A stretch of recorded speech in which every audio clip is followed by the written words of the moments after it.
Neuroconciencia, de Fundación AISE.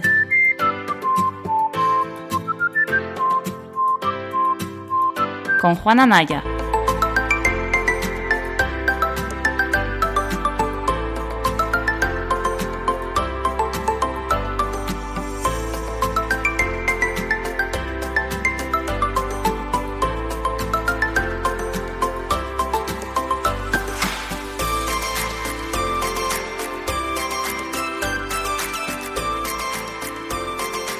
De Juana Naya, y vamos a hablar de un tema muy interesante que le hemos puesto como título a este capítulo: crisis atencional.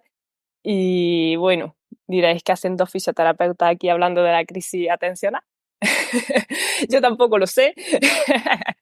He llegado hasta aquí porque esto surgió al final, pues, de conversaciones con Juan, que estaba hablando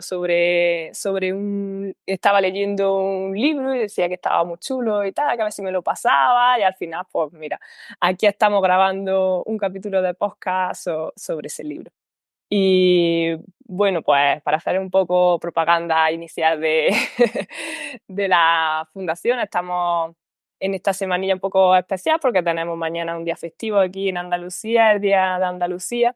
Y bueno, pues una semana un poco rara entre trabajo y vacaciones y gente de vacaciones, que hace que estemos un poquillo más cansadillos, pero aquí estamos con muchos proyectos como siempre. Y la semana pasada iniciamos un nuevo proyecto en la fundación que se conoce como la TDCS. Vamos a empezar a dar tratamientos de terapia magnética transcraneal. Y bueno, Juan estuvo grabando un vídeo aquí en Twitch, que lo tendréis, pues si nos buscáis lo podéis encontrar fácilmente y saber un poquito sobre qué va este tema. Y bueno, futuras cosas que tenemos en mente, pues tenemos una jornada de trastornos neurológicos funcionales que nos las pidieron a raíz del congreso que realizamos el año pasado. Y bueno, pues a petición de esos pacientes se han creado estas jornadas, ya tienen fecha, el 13 de abril. Ya hay cosillas por la web, ya podéis ir entrando para ir viendo cosas. Va a ser modalidad online para que sea accesible a todo el mundo, de acceso gratuito.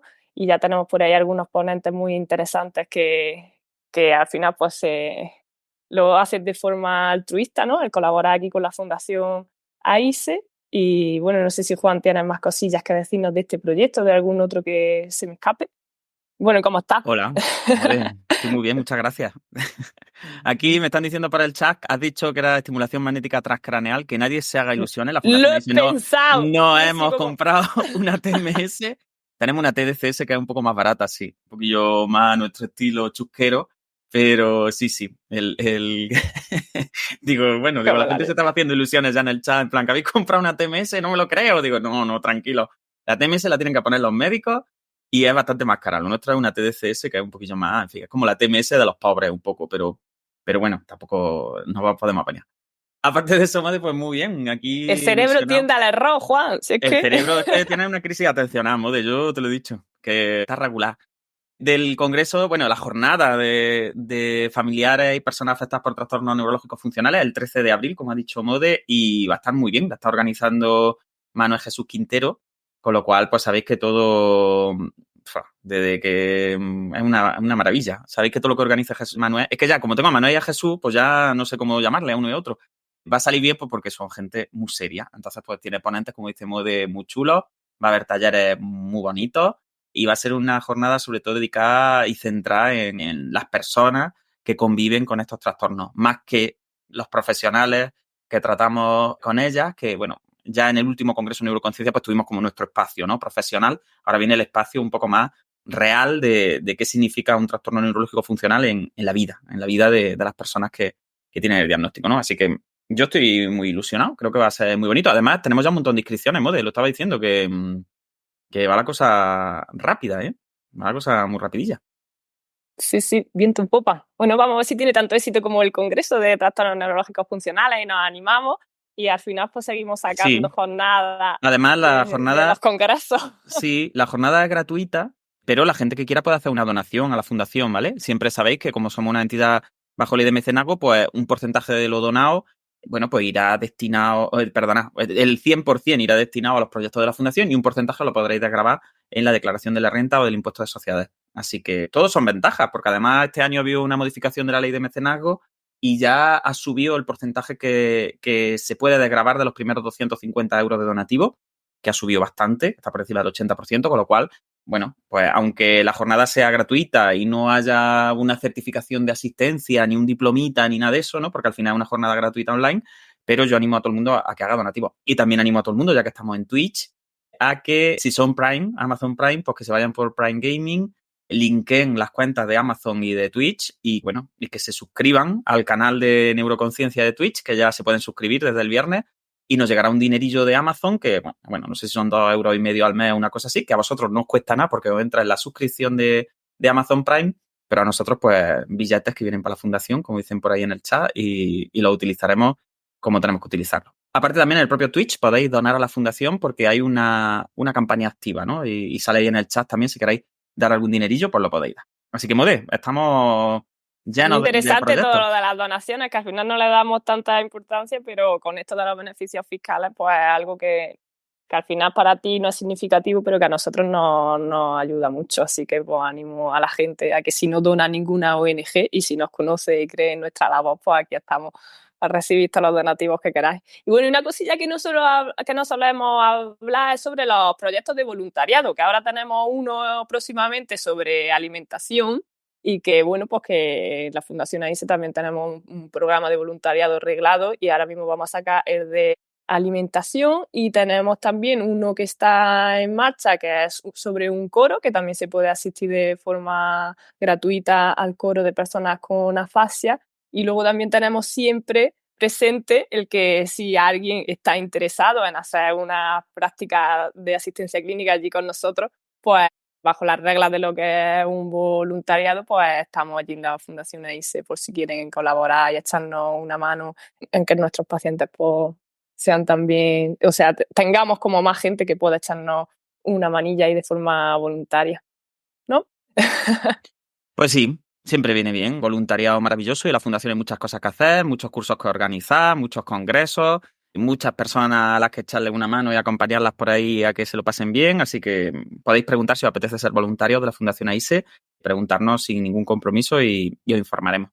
Y también tenemos por delante el máster en neurofisioterapia, que parece que se va a renovar para la 8ª edición y que vamos a empezar a echar los papeles ya. Empezaría en octubre de 2024 y ya os iremos dando por las redes sociales también muchas pincelas. En fin, es que como nos pongamos a decir todo lo que llevamos por delante... Es verdad, mi podemos crisis echar el atencional, capítulo. eso lo había pensado, lo del máster, que es algo importante, así que bueno, eso ya lo iremos diciendo también. Pues nada, si quieres empezamos de lleno ya con lo que nos ha traído aquí al episodio, que es la lectura de este maravilloso libro que se llama El valor de la atención y que está escrito por Johann Hari.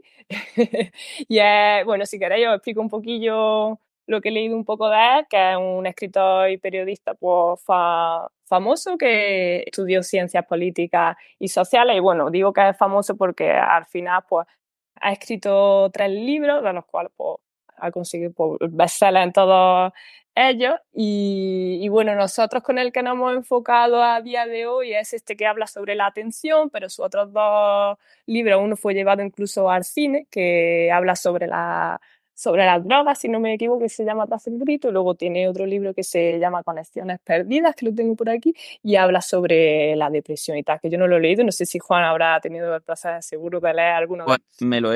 El de las drogas no, porque las cosas de antropología como que las tengo un poco más dejadas últimamente, pero el de la depresión sí, estoy en ello, así que bueno, ya os iré contando.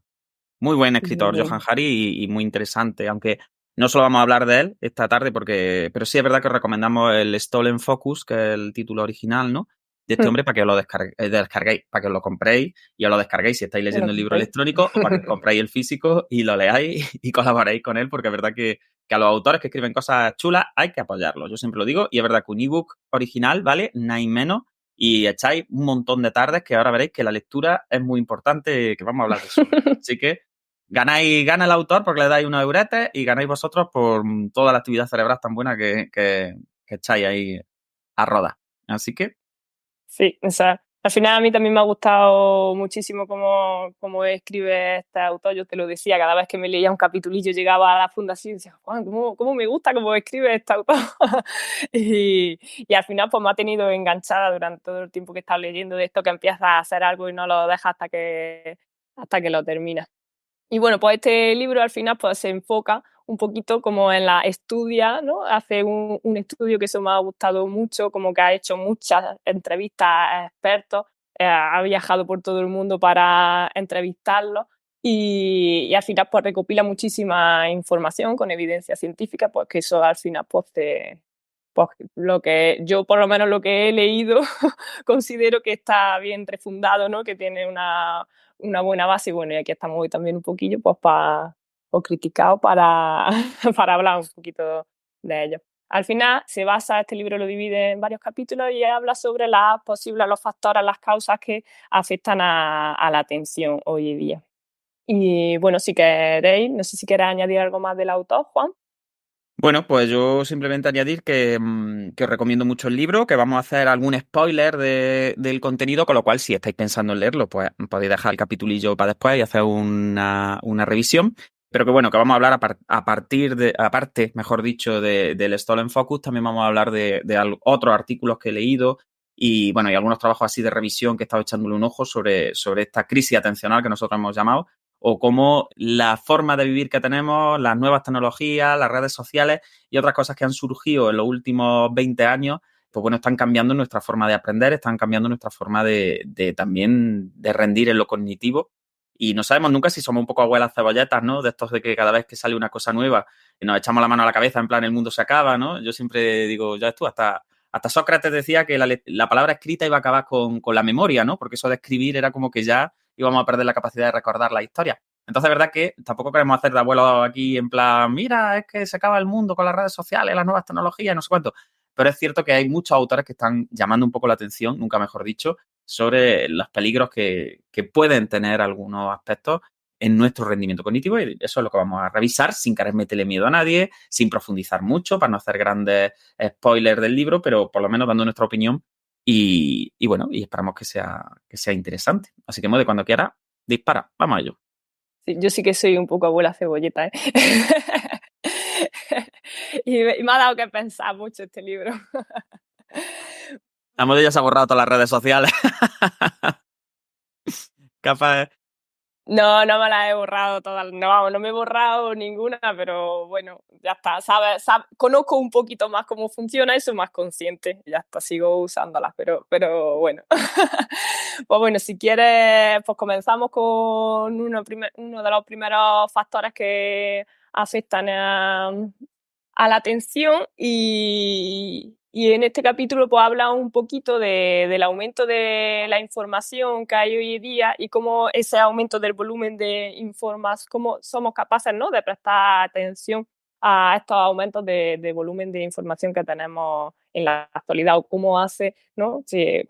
Si quieres, pues te pregunto un poquito tus conocimientos que tienes sobre cómo la mente hace para que estemos prestando atención.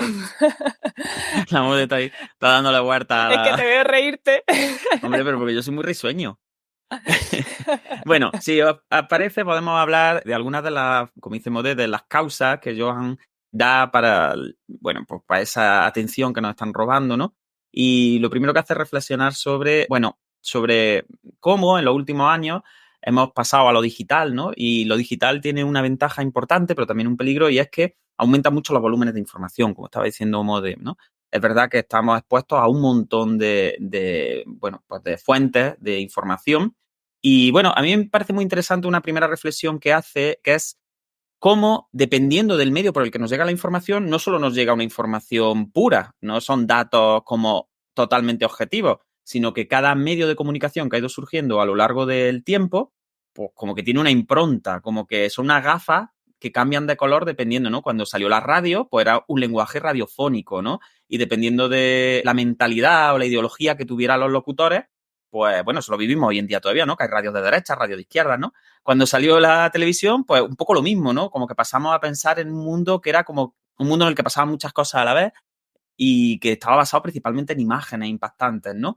Y luego el tema de las redes sociales, pues ha seguido aumentando aún más ese flujo de información y ahora como que tenemos muchos corresponsales en cada esquina, ¿no? Dando su opinión y eso es una revolución al final, ¿no? Entonces, ese concepto me parece interesante, cómo tenemos que ser siempre críticos con la fuente de información que utilizamos, porque muchas veces tendemos a pensar que cuantas más fuentes de información consultamos, más, entre comillas, objetivos somos, ¿no? Si es que un sujeto puede ser objeto, ¿no? Si es que podemos ser objetivos como sujetos que somos, que yo lo dudo mucho, pero Johan hace una primera reflexión diciendo, no, pasa al revés. Cuanta más fuentes de información consultes, como tendemos a consultar las fuentes que son más afines a nuestros pensamientos, al final lo que tenemos es como una especie de sesgo de autoconfirmación, ¿no? Como que nos informamos, leemos y participamos en las redes siempre desde el prisma de las opiniones que tenemos, ¿no? Entonces eso a mí me parece muy interesante. No sé, Mode, si a ti también, si habías reflexionado sobre eso.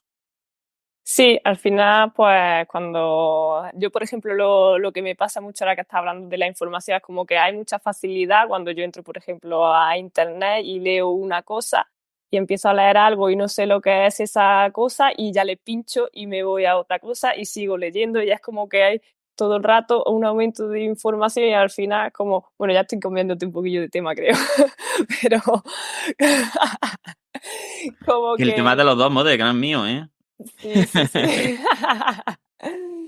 Pero como que estoy continuamente, ¿no? A veces es difícil parar de cuando seguís buscando esa información, ¿no? Y quedarte en el inicio o a lo mejor profundizar más sobre lo que estás leyendo, llegar hasta el final y luego volver al inicio y buscar lo que no has comprendido, sino que muchas veces me pasa pues que me voy a una cosa, a otra, y pierda esa... Al final es como que estoy haciendo malabarismos, ¿no? Todo el rato con la información y esto yo creo que repercute negativamente en la capacidad de concentrarte. No sé lo que opinas. Sí, al final, fíjate que aquí hay un concepto también que es muy interesante, que es el concepto de la alternancia atencional, ¿no? Bueno, esto lleva décadas de discusión y, bueno, yo he leído un montón de artículos en referencia a esto de si existe realmente la atención dividida o una alternancia bueno, a alta velocidad, ¿no? Para la gente que a lo mejor esté menos familiarizada con este tipo de conceptos, pues al final había una tradición que, bueno, que trataba como de decir que la capacidad de dividir la atención era como un proceso maravilloso, ¿no? Porque tú dividías tu atención y como que esa atención, al dividirla, se multiplicaba. Es decir, yo tenía, imaginaros, como 20 euros de atención a una botella y si podía dividir mi atención entre la botella y otra cosa que estaba pasando, pues como que esos 20 euros se transformaban en más potencia de atención.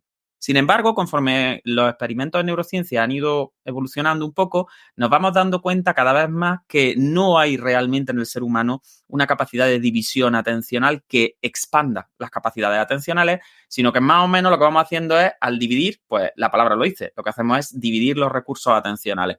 Y también hay dudas de si podemos monitorizar a la vez esas cosas que estamos atendiendo cuando dividimos. Entonces, hay todo un grupo de expertos en neurociencia que dicen que no, que realmente no podemos atender a varias cosas a la vez, sino que lo que vamos haciendo es como saltando de una cosa a la otra, como decía la Mode, ¿no? Como haciendo esos malabarismos atencionales, pim, pim, de tarea a tarea o de punto de atención a otro, y no es que hayamos dividido, sino lo que estamos haciendo es saltando muy rápidamente, ¿no? Entonces sería como una alternancia rápida en vez de una división. El autor del libro, de Stolen Focus, es de este punto de vista, ¿no? Y habla incluso de un concepto que a mí me parece muy interesante, que se llama el efecto del coste de la alternancia atencional. Entonces, esto, resumiendo mucho, sería, pues como ha comentado Mode antes, cuando entras en estas vías de información nuevas y como que a través de un sitio te salta otra ventanita o te salta otro dispositivo o te salta otra página u otra aplicación o no sé cuánto, al final como que nunca terminas de estar solo en una tarea, sino que tienes la cabeza puesta como en varios procesos que están ocurriendo a la vez. Vale, pues parece ser que según defiende este autor y según muchos estudios que cita y que la verdad que están muy bien hechos, bueno, al final lo que estamos haciendo con esa alternancia ocupacional no es sino sobrecargar los sistemas ejecutivos, llamemos, ¿no? Aunque Pablo Duque no estaría de acuerdo con esto, pero bueno, esas funciones más frontales. Y al final lo que haríamos sería, bueno, si tenemos que estar como utilizando esas capacidades de planificación, de secuenciación, de mantenimiento atencional, ¿no? De memoria de trabajo, mantenemos ahí ese buffer de trabajo continuo, al final eso hace que caiga nuestra capacidad cognitiva también, porque estamos sobrecargando otras áreas, estamos como más agobiados y estamos como tirando más cuesta arriba, ¿no? De las tareas que estamos haciendo. Y eso a su vez tiene otra vez la fortaleza o la debilidad de bajar los recursos atencionales, con lo cual entramos ahí en un círculo vicioso en el que intento alternar entre varias tareas, esa alternancia requiere de una capacidad cognitiva mayor que si solo estuviera centrado en una tarea en la que estuviera profundizando, y al final es como ese desgaste, esa fatiga de estar alternando entre tareas, hace que todavía pueda estar menos pendiente de las tareas a las que estoy atendiendo, con lo cual todo eso genera ahí, pues eso, ya os digo, como un círculo loco que, bueno, pues como decíamos, al final estás como yendo de un lado para otro y cuando pasan 5 minutos dices, uy, pero ¿dónde estaba yo? O sea, ¿qué es lo que empecé a leer hace un rato? Que ahora Claro, estoy en viendo, verdad, claro, vídeos de gatos, estoy viendo vídeos de gatos tocando el piano, como dice el autor. en verdad no es que estemos haciendo varias cosas a la vez, ¿no? Sino que hacemos una, paramos, hacemos la otra para hacer la siguiente, y entonces al final el tiempo que tarda en volver de una a otra es tiempo que estás perdiendo también tu cerebro en volver a concentrarse en la nueva actividad. Entonces Efectivamente. al final es mucho más, Y hay además, mucho más gasto. claro, sí sabemos que hay pruebas de que esa alternancia atencional lo que multiplica seguro son los errores. Entonces, claro, como cometemos más errores también en la alternancia, que porque estamos todo el rato ahí ping, ping, ping, pues volvemos a lo mismo. Necesitamos más capacidad de monitorización del error para detectarlo, necesitamos más capacidad cognitiva para corregirlo, y ese desgaste lo que hace es bajar nuestra capacidad de atender a lo que estamos haciendo. Entonces, ya te digo, es que al final es una espiral sin fin en la que nos metemos y cuando nos queremos dar cuenta ni nos acordábamos de qué estábamos haciendo ni teníamos ni idea y estamos cansados, sobrecargados, tenemos la sensación de que no hemos podido atender a nada, no hemos aprendido nada y bueno, y lo que tenemos muy claro es que todas las pruebas científicas sugieren que cuando pasamos mucho tiempo alternando, pues somos más lentos porque no estamos centrados solo en una cosa, con lo cual ese pequeño retraso que dice Mode entre cambiar entre una tarea y otra, pues gasta tiempo, por lo cual somos más lentos. Vamos a cometer más errores, evidentemente, por lo que comento, porque siempre la alternancia va a hacer que los errores se multipliquen. Vamos a ser menos creativos, porque como no profundizamos, y luego lo veremos un poquito en otro punto, pues como que vamos a ir a lo justo, a poder como sacar un 5 en todas las cosas que llevemos por delante, pero no vamos a poder desarrollar un tema, ni centrarnos, ni tener ideas creativas, originales sobre ese tema, porque al final estamos como yendo a lo básico en un montón de cosas. Y al final, pues todo esto tiene unas repercusiones sobre la memoria, porque no se termina de asentar la memoria. Y bueno, y las sensaciones, no sé si os ha pasado alguna vez, esa sensación de, bueno, pues he leído algo o he estado saltando tanto de un lado a otro que es que no me acuerdo de lo que he leído. Es como, tengo una ligera idea, pero no. Es como que estoy leyendo y a la vez estoy pensando en otras cosas, o estoy pendiente de las notificaciones del móvil, o estoy pendiente de tareas que tengo que hacer a continuación. Es decir, esa sobrecarga al final lo que genera es esa sensación tan incómoda y ese problema de aprendizaje global. Sí, justo cuando estaba leyendo este capítulo de este libro tenía el móvil al lado y todo el rato se me encendía la pantalla de la luz. Y yo leyendo que alternar era malo. Y era como, no es posible, no voy a mirar los mensajes.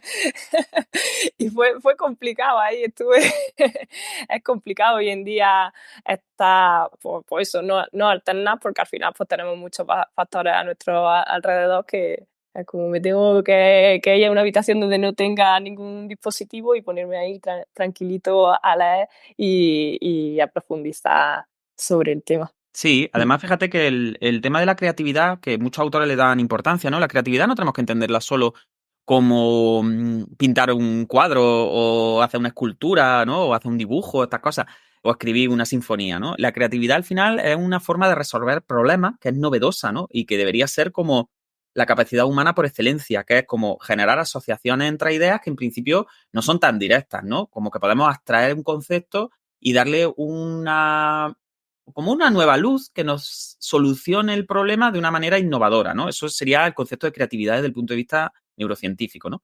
Y claro, al final venimos de pensar que como que somos más creativos cuanto a más palos le damos, ¿no? Como cuantas más cosas hagas, es más fácil que las cosas se relacionen entre ellas, ¿no? Como si toco muchas ideas, toco muchos palos, es más fácil ser artista o ser creativo, ¿no? En la resolución de problemas.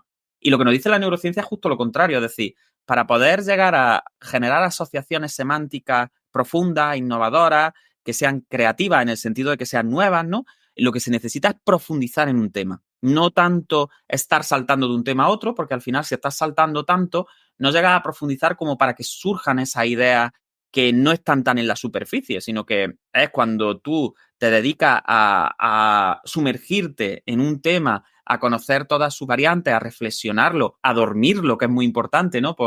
bueno, pues otro libro que quizás yo hace poco que me he leído, ¿no? Que es el de ¿Por qué dormimos? Que seguramente ya lo nombraremos y hablaremos por aquí de él. Bueno, pues la fase REM del sueño tiene una carga importante en la asociación de ideas, esa asociación creativa entre ideas, ¿no? Pues el autor, Johann Hari, lo que hace es como romper una lanza en favor de no somos más creativos cuanto más dispersos y menos profundos somos en una idea. Al contrario, tenemos que profundizar, tenemos que dormir esa idea, tenemos que como asentarla, tenemos que verla desde distintas perspectivas, tenemos que estudiarla, tenemos que reflexionarla y a partir de ahí es cuando empiezan a surgir esas conexiones maravillosas y creativas que de repente hacen que, bueno, pues que descubra una nueva solución donde no esperaba encontrarla. Y eso me parece bonito también. Sí, a mí me gustó mucho una frase que comenta también en el libro que dice básicamente lo que tú estás explicando, y es que la creatividad no es que nos sentemos y creamos algo nuevo, sino son cosas que ya están ahí, que están ahí y al final se acaban asociando, pero no es como una creación Claro. nueva. A mí me parece chulo eso. Entonces, pues al final es así. Es decir, bueno, tiene sus ventajas, resumiendo un poco, si quieres, el tener esa gran cantidad de información, esa gran cantidad de fuentes de datos, pero llega un momento en el que, como no tenemos una capacidad de procesamiento ilimitada, sino que el procesamiento humano es bastante limitadito, pues lo que hacemos es dividir nuestra atención y en vez de dividir, lo que estamos siempre es alternando la atención entre distintos focos. Esa alternancia entre los focos lo que va a generar es una gran cantidad de errores, eso está más que demostrado. Vamos a perder y a tener que pagar ese costo de la alternancia atencional y al cometer estos errores, pues vamos a estar más entretenidos en intentar corregir los errores y llevar cada tarea como simplemente en un nivel justillo para cumplirla y por tanto, pues claro, vamos a ser menos creativos en el sentido de que no vamos a poder profundizar en ninguna de ellas y no vamos a poder establecer esas asociaciones nuevas que nos caracterizan como seres humanos. Así que, bueno, yo creo que como primer capítulo o primer topic del libro, aunque algunas de estas ideas no sean exclusivas del libro, pero yo creo que puede ser bonito, ¿no? Para que la gente reflexione un poco sobre este primer factor. Yo te quería preguntar sobre esta alternancia, si esto se asimila o si se asemeja a lo que nosotros pues, llamamos como doble tarea, así cuando estamos en nuestro ámbito de la neurociencia, Sí, del sí, movimiento. lo que pasa es que sí, vaya, tiene mucho que ver.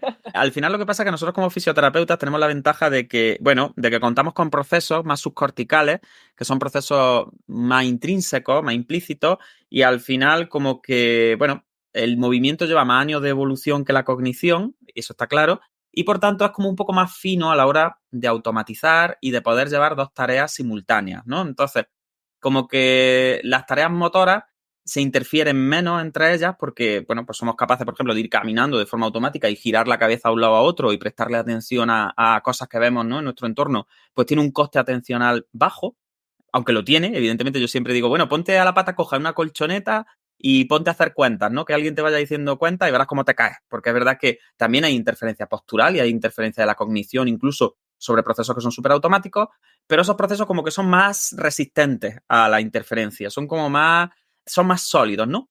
Pero en el caso de la interferencia cognitiva, que sería un poco lo que pasaría entre las funciones más atencionales y otras funciones como puede ser la memoria de trabajo, pues al final ahí la interferencia es mayor porque son funciones más nuevas y están menos asentadas. Así que sí, nosotros lo vemos constantemente, ¿no? Típica persona que tiene un problema de la marcha después de un ictus y que ya ha perdido esa automatización porque tiene una parálisis, ¿no? O una paresia en la pierna, imagínate. Entonces tiene un patrón nuevo caminando que tiene que aprender, que tiene que optimizar. Entonces tiene que ir muy pendiente con su yo de ese nuevo patrón de marcha y muchas veces le habla a la persona y se para, ¿no? Es como que o te escucho y te atiendo o camino, pero no puedo hacer las dos cosas a la vez, ¿no? Porque tenemos una capacidad atencional, pues ya te digo, que es como, si imagínate, como un embudo, ¿no? Como tenemos una cantidad de atención, una cantidad de billetillos de atención, ¿no? Que son los que nos podemos gastar. Entonces, los fisios, pues tenemos que lidiar todos los días en la evaluación y en el tratamiento con estos factores. Por tanto, no son ideas como abstractas, ¿no? Sino que nosotros las vemos todos los días en nuestra labor Sí. y es bonito. Y otro ejemplillo que se me viene a la cabeza también, que lo vemos diariamente, los que vamos a los bares, esa doble tarea continua, doble o triple o cuádruple que llevan los camareros cuando no llevan app, que lo llevan todo en la cabeza o incluso en las cocinas. cuando le llega la información como a mi tía, ¿no? Que tenía un baile, llegaba todo por la ventana, trae ese ranito, no sé qué, y eran capaces de mantenerse ahí todo el rato trabajando. Eso al final es una capacidad que se entrena también, ¿no? Sí, evidentemente. Claro, ahí imagínate, en esos casos que tú explicas es que es espectacular. Es decir, esa gente, la capacidad que tiene de alternar entre distintos focos atencionales, porque tienen que alternar entre la gente que les está pidiendo distintas cosas, tienen que mantener un buffer dinámico de memoria de trabajo que es una pasada, porque ellos tienen unas expectativas sobre lo que vas a pedir, si ya te conocen, tienen que actualizar con lo que has pedido, si de repente lo piensas mejor y ahora quieres otra cosa, pues tienen que actualizar la memoria de trabajo con los nuevos datos, ¿no? Tienen que inhibir los datos que tenían antes para que no se hagan salientes y no le interfieran en la memorización de las cosas nuevas.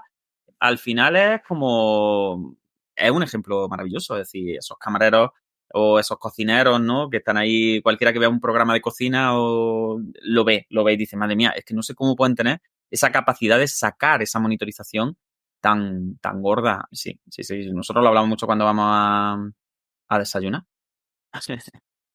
Le damos un Sí, mensaje, le vamos a dar aquí un saludo a la Paqui, que es la que nos pone en la Palacio el desayuno todas las mañanas, y que para nosotros es un ejemplo maravilloso de capacidad atencional y de capacidad cognitiva en general en su tarea. Luego ella dice que fuera de ahí no te la saque, que no, que claro, no maneja nada, luego pero fuera pues habría que ver, pero claro, que digo que al final esa alternancia, ¿no? Pues al final es trabajable cuando es a nivel cognitivo, sí. cuando es algo muy concreto, muy cerrado, pues puede. Sí, pero lo importante es que la gente tenga en cuenta que hasta cierto punto, que por mucho que lo trabajes, siempre la alternancia atencional tiene un coste. Y el coste va a ser, bueno, Que pues luego cuando para termine empezar, de trabajar, pues estará también claro, ¿no? súper Y durante el cansado. trabajo también te vas a equivocar más si estás alternando que si no estuvieras alternando. Aunque te equivoques poco, pero siempre te vas a equivocar más que si estuvieras dedicado solo a un foco. Y eso es así, es decir, al final, Por cuanto eso los tú... bares caros tienen pocas mesas, ¿no? Claro, por eso los bares caros tienen muchos camareros y pocas mesas. Y los bares que no son tan caros, pues tienen gente maravillosa con unas capacidades cognitivas estupendas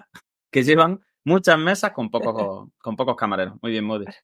Estupendo. Podríamos hacer un estudio de la tasa que relacionara la tasa de camareros con las mesas. Su capacidad de interferencia. Muy bien, pues si quieres Te están pasamos diciendo por el ya chat faraona. Como la Lola para Flores, una. te están diciendo. ¿Por Que qué? le gusta mucho tu fondo ese que tienes ahí de Anda, que le los egipcios. interesa la atención. Están en vez de atendiendo a la moda, A están mí, viendo a ¿ves? los Eso es que egipcios. no soy significativamente, ¿no? Emocional, no soy algo que la motive como para estar atendiéndome. No, es que el cuadro es muy bonito, Mode. También es que ese cuadro es unas calidades. Bueno, vamos al siguiente punto si quieres. Muy bien, pues el siguiente punto que nos comenta el autor habla sobre los estados de flujo. No sé si habíais escuchado antes hablar de esta palabra. Al final yo cuando la leí así por primera vez, que luego lo comenta también el autor, yo si queréis que lo describa así con palabras de andas por casa, pues al final entrar en flujo sería como concentrarte en una tarea y por ejemplo pues si estás leyendo pues como pierdes la noción del tiempo y te sumerges ahí en ello. Cuando te quieras acordar dices, uy, ¿qué ha pasado? Es como un estado de máxima concentración, ¿no?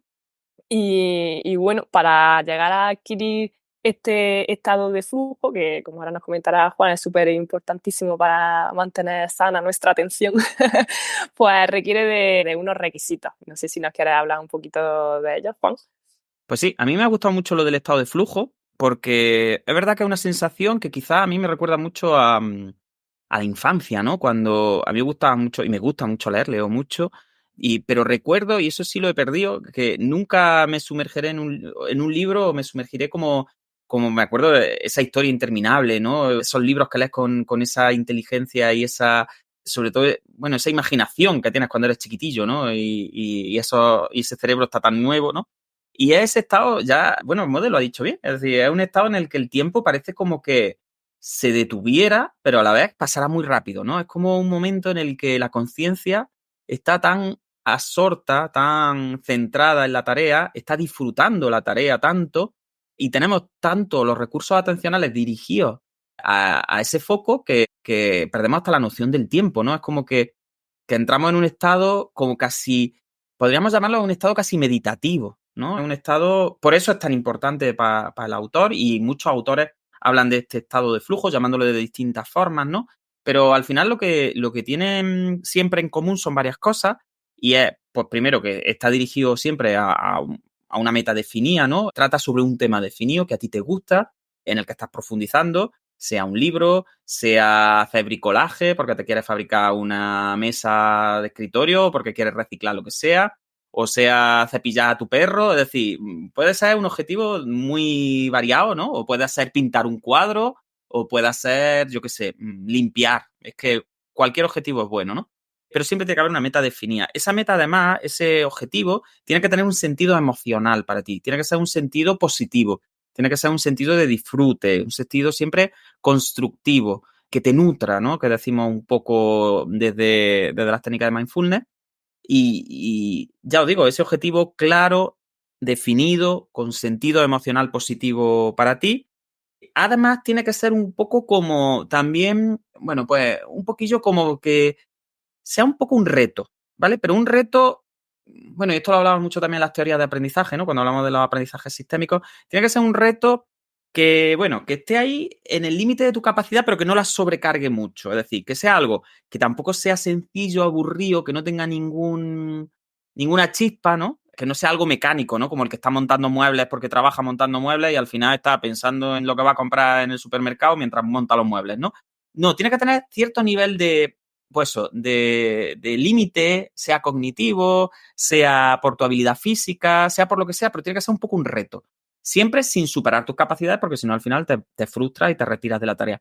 Entonces, cuando una tarea cumple como esas características, ¿no? De tener una meta definida, una saliencia emocional con una atribución positiva y centralizar todos tus recursos atencionales de forma casi que parece como que pierdes la noción del tiempo y te abstraes, y al final tiene como ese punto de competencia con uno mismo, al final es cuando entra en ese estado de flujo que es tan guay, ¿vale? Entonces es un estado que es muy chulo y que está muy documentado en neurociencia, pero que quizás es poco conocido por el público en general, y yo animo a todo el mundo a que intente incorporar ese estado de flujo a su vida. El estado de flow al final, ¿no? El flow famoso del reggaetón. Yo te iba a decir que a mí también me recuerda también mucho cuando hago una sesión de yoga que me gusta mucho y estoy ahí, pues al final al límite también de mis capacidades físicas y tal, pero luego cuando va descendiendo la práctica y se va volviendo más tranquila y tal, es como, ya, no sé, como que pierdes, dices, no sé cuánto tiempo llevo haciendo aquí la sesión y sales como decía antes, como una meditación al final también, pero bueno, esto en este Sí, caso es tal más cual. del De cuerpo, no hecho, tanto de... en algunas escuelas, por ejemplo, de yoga, como en Vinyasa, se llama así, se llaman flujos, que se llama tal cual, vaya. Sí, sí. Las escuelas de Vinyasa son Vinyasa Flow, por ejemplo, por eso, porque le dan mucha importancia a las transiciones y le dan mucha importancia a intentar coordinar los movimientos ventilatorios, la respiración con el movimiento puro, ¿no? Y con esas transferencias entre posturas que son demandantes, pero que cada uno pues le supone un cierto reto sin sobrecargar, y se llaman tal cual, se llaman por los flujos del vinyasa o de yoga. Y ya te digo, y son, pues tienen cumplen todas las características. Hay gente que incluso corriendo, ¿no? Pues haciendo deporte, incluso puede llegar a estos estados de flujo. Ya os digo, no es algo solamente intelectual, así como estados de flujo, es leer libros interesantes. No, es decir, hay muchas tareas que pueden ser de este tipo de estados. Y yo lo que sí recomendaría a todo el mundo, y a lo mejor incluso a los participantes en el chat o a la gente que vea el vídeo, que nos lo dejen en los comentarios, es un poco a reflexionar sobre cuándo fue la última vez que estuvieron en este estado, ¿no? Y si hace mucho tiempo que no están en este estado, pues que lo incorporen un poco a su vida, ¿no? Que busquen esa llave, ¿no? De decir, uy, pues yo antes me ponía a leer y tenía esa sensación que dice Juan y Mode, ¿no? De como de, llevo 3 horas leyendo y no me acuerdo, ¿no? Y chiquillo, se me ha quemado la comida y sigo yo aquí con mi libro ¿vale? Entonces sería interesante leer un poco en qué siente la gente ese flujo, ¿no? Porque hoy en día es verdad que lo tenemos un poco perdido. Porque para el flujo al final, y esto es una reflexión interesante, hace falta tiempo y hace falta dedicar tu atención a un proceso y que no se produzca esa alternancia atencional de la que hablábamos antes. Si tú estás haciendo, por ejemplo, como decíamos, de ese flujo de yoga, pues no puedes estar pensando fuera de eso, ni puedes estar atendiendo a otras cosas que no sean a tu propio cuerpo, a la respiración, a lo que te está costando hacer esas posturas, si aguanto, no aguanto, si me canso, si sudo, si se me carga. Es decir, estás muy pendiente todo el rato de tu cuerpo, de tus estados, y estás como deteniendo ese mare magnum un poco de tareas. Entonces eso es muy importante. ¿Y cuáles serían los beneficios que tiene que tengamos estos estados de flujo? ¿Lo comenta más el autor como algo que hemos perdido? ¿O Pues que ventajas son muchas. Desde el punto de vista cognitivo, es verdad que mejora el funcionamiento de algunas de las redes más importantes atencionales. De hecho, hay mucho publicado en cuanto a la red neuronal por defecto, que sabéis, bueno, porque está muy relacionado con esos procesos creativos de los que hablábamos antes. Se mejora muchísimo el descanso, tiene unos efectos muy positivos, ya incluso fisiológicos, sobre la tensión arterial, la frecuencia cardíaca. Al final, el estado de flujo es un estado en el que tú no puedes sentir miedo, en el que no puedes sentir emociones negativas.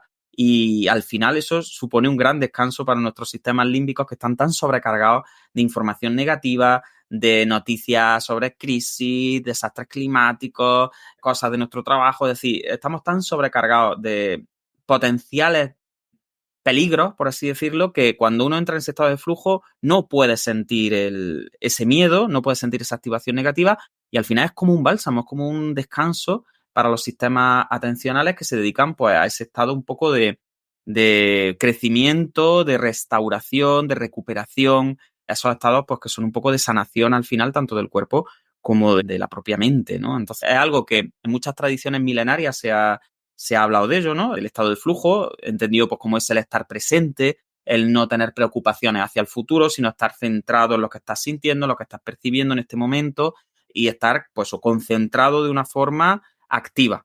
Y entonces, bueno, pues está más que documentado y cualquier persona que tenga un poquito de interés podemos tratarlo si queréis en otro capítulo, pero son múltiples beneficios científicamente demostrados, principalmente en la capacidad que tenemos bueno, yo pues para dormir y descansar, por ejemplo, que es una cosa muy importante.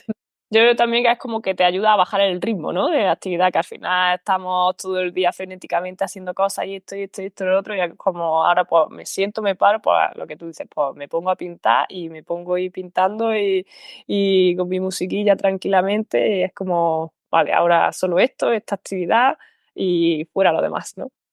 Claro, las preocupaciones al final son mucho de el cerebro proyectándose hacia adelante según el estado fisiológico en el que nos encontramos. Entonces, si estamos en un estado de activación con 1000 influencias por ahí negativas, estresados, agotados, y el cerebro empieza a proyectarse hacia adelante, las predicciones que van a hacer son predicciones catastróficas siempre, ¿no? Y el estado al final meditativo, el estado de flujo, lo que va a generar es como un parón en esos procesos. Y ya te digo, eso tiene que ver pues con neurotransmisores, con hormonas, con efectos hasta, vamos, de conductancia en la piel que tienen que ver con bueno, ese sistema parasimpático un poco arreglando los destrozos que genera el estrés en nuestra vida cotidiana hoy en día. Entonces, es muy importante el estado de flujo y a mí me ha gustado mucho que este autor lo trate en el libro y bueno, y que en parte de esta crisis atencional que él dice que estamos viviendo, él lo achaque directamente a la pérdida de esos estados de flujo que, según él, cada vez son pues más minoritarios y estamos saltando constantemente. Siempre tenemos algo que hacer, siempre tenemos como 7 o 8 tareas ahí en la lista que nos agobia pensar en ellas, que no las hemos hecho y que nos gustaría estar haciendo, y como que cada vez somos menos capaces de disfrutarnos en el momento presente y estamos constantemente proyectándonos hacia adelante en una carrera sin fin, ¿no? Así que bueno, es algo creo que importante sobre lo que meditar, nunca mejor dicho, y reflexionar. Y ponerlo en práctica. Claro. Y que animo a todo el Sí, mundo a sí, que sí. piense sobre el flujo y se lo traiga a su vida. Al final, si quieres, enlazamos un poquillo esto del estado de flujo que has dicho que ayuda también a dormir mejor. Y otro de los factores que habla este autor es que el cansancio afecta negativamente, muy negativamente, nuestra capacidad de prestar atención. Es un aspecto bastante perjudicial y bueno, pues reflexiona un poquito como sobre hoy en día, bueno, hay estudios también, se ve como en la sociedad tendemos cada vez a dormir menos horas y esto al final es algo que yo eso lo desconocía, seguro que Juan, como ha leído su libro del sueño, sabe mucho más sobre este tema, pero nos comenta que al final ese cansancio acumulativo, porque a lo mejor pues sí, pues duerme a lo mejor 5 horas diarias, ¿no? Que hay mucha gente que duerme solamente 5 horas diarias y hay estudios que indican que lo ideal para pues, que nuestro cerebro descanse y pues, todas esas movidas que se producen por la noche cuando,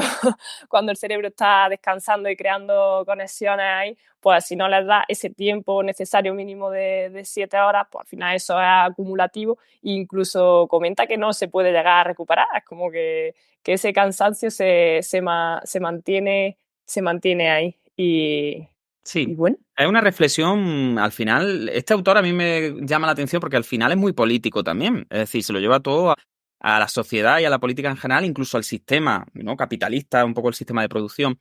Sí, es verdad que venimos de otra tradición, volvemos a lo mismo, en el que el sueño y el descanso como que están mal vistos, ¿no? Como que tú piensas en un broker o en una persona exitosa, ¿no?, que tenga como mucho trabajo, que duerma poco, que se levante de madrugada y se eche un café así de grande, ¿no? Y empiece con el ordenador, taca, taca, taca, que mientras está con el ordenador esté mirando los valores de bolsa, mientras está whatsappeando, chateando con no sé quién para que compre o para que venda, ¿no?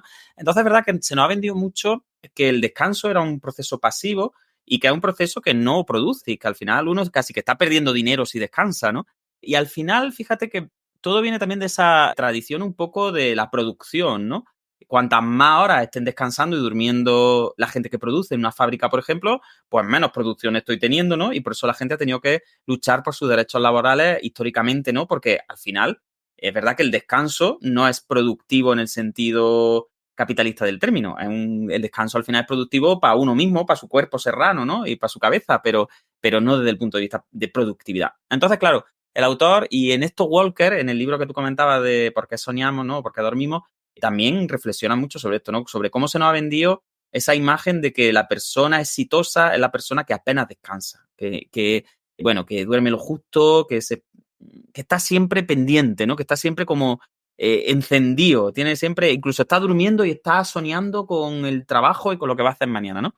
Y sin embargo, toda la neurociencia que conocemos actualmente dice lo contrario, es decir, bueno, sabemos ya que la tasa de reciclaje, por así decirlo, de un ser humano es no llega a más de 16 horas. Es decir, a partir de las 15, 16 horas despierto, tus capacidades cognitivas empiezan a caer de una forma que es como, bueno, es Como estar catastrófica, ¿no? borracho, dice a veces en el libro. Sí, tal cual, pero eso es que lo dicen los autores así. Es decir, yo he revisado como 7 o 8 artículos que tienen que ver con esto y, bueno, unos dicen a las 16, otros dicen a las 18, pero lo que está claro es que dormir menos de 7 horas puede hacer que a partir de que ya estás despierto la hora 15, 16, a partir de ahí, poco después, empiezas a tener los mismos rendimientos que una persona que estuviera borracha en tareas cognitivas y atencionales, ¿no? Entonces, eso es muy importante, es decir, porque vivimos en una sociedad en la que prácticamente cuando más tranquilos nos encontramos es por la noche y muchas veces nos cuesta irnos a la cama precisamente por eso, porque después de todos los agobios del día, como que llegamos a casa, nos ponemos nuestra peliculilla y a lo mejor estamos en ese estado de flujo o leemos o lo que sea y nos cuesta salir de ese estado de pseudoflujo que es un poco la tele, que no llega a ser un estado de flujo porque no es nada significativo muchas veces y lo único que sirve es como para poner el electroencefalograma plano, ¿no? Que se pasen las horas volando viendo la tele, pero no podría definirse como estado de flujo, pues precisamente por eso, porque no es nada demandante, porque no es nada significativo, porque no tiene muchas veces, pues simplemente eso, ¿no?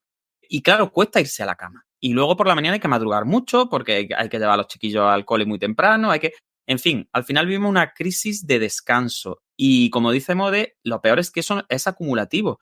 De forma que, fíjate que simplemente dormir 6 horas y media 7 días seguidos, pues genera en los participantes en los estudios un estado similar al de estar una noche entera sin dormir cuando se les ponen tareas cognitivas, sobre todo atencionales y de monitorización por delante. Entonces, fíjate cómo ya encontrar a alguien que duerma de medias más de 7 horas diarias cuesta trabajo. Entre la gente joven, entre los estudiantes, es brutal la caída en el tiempo de descanso.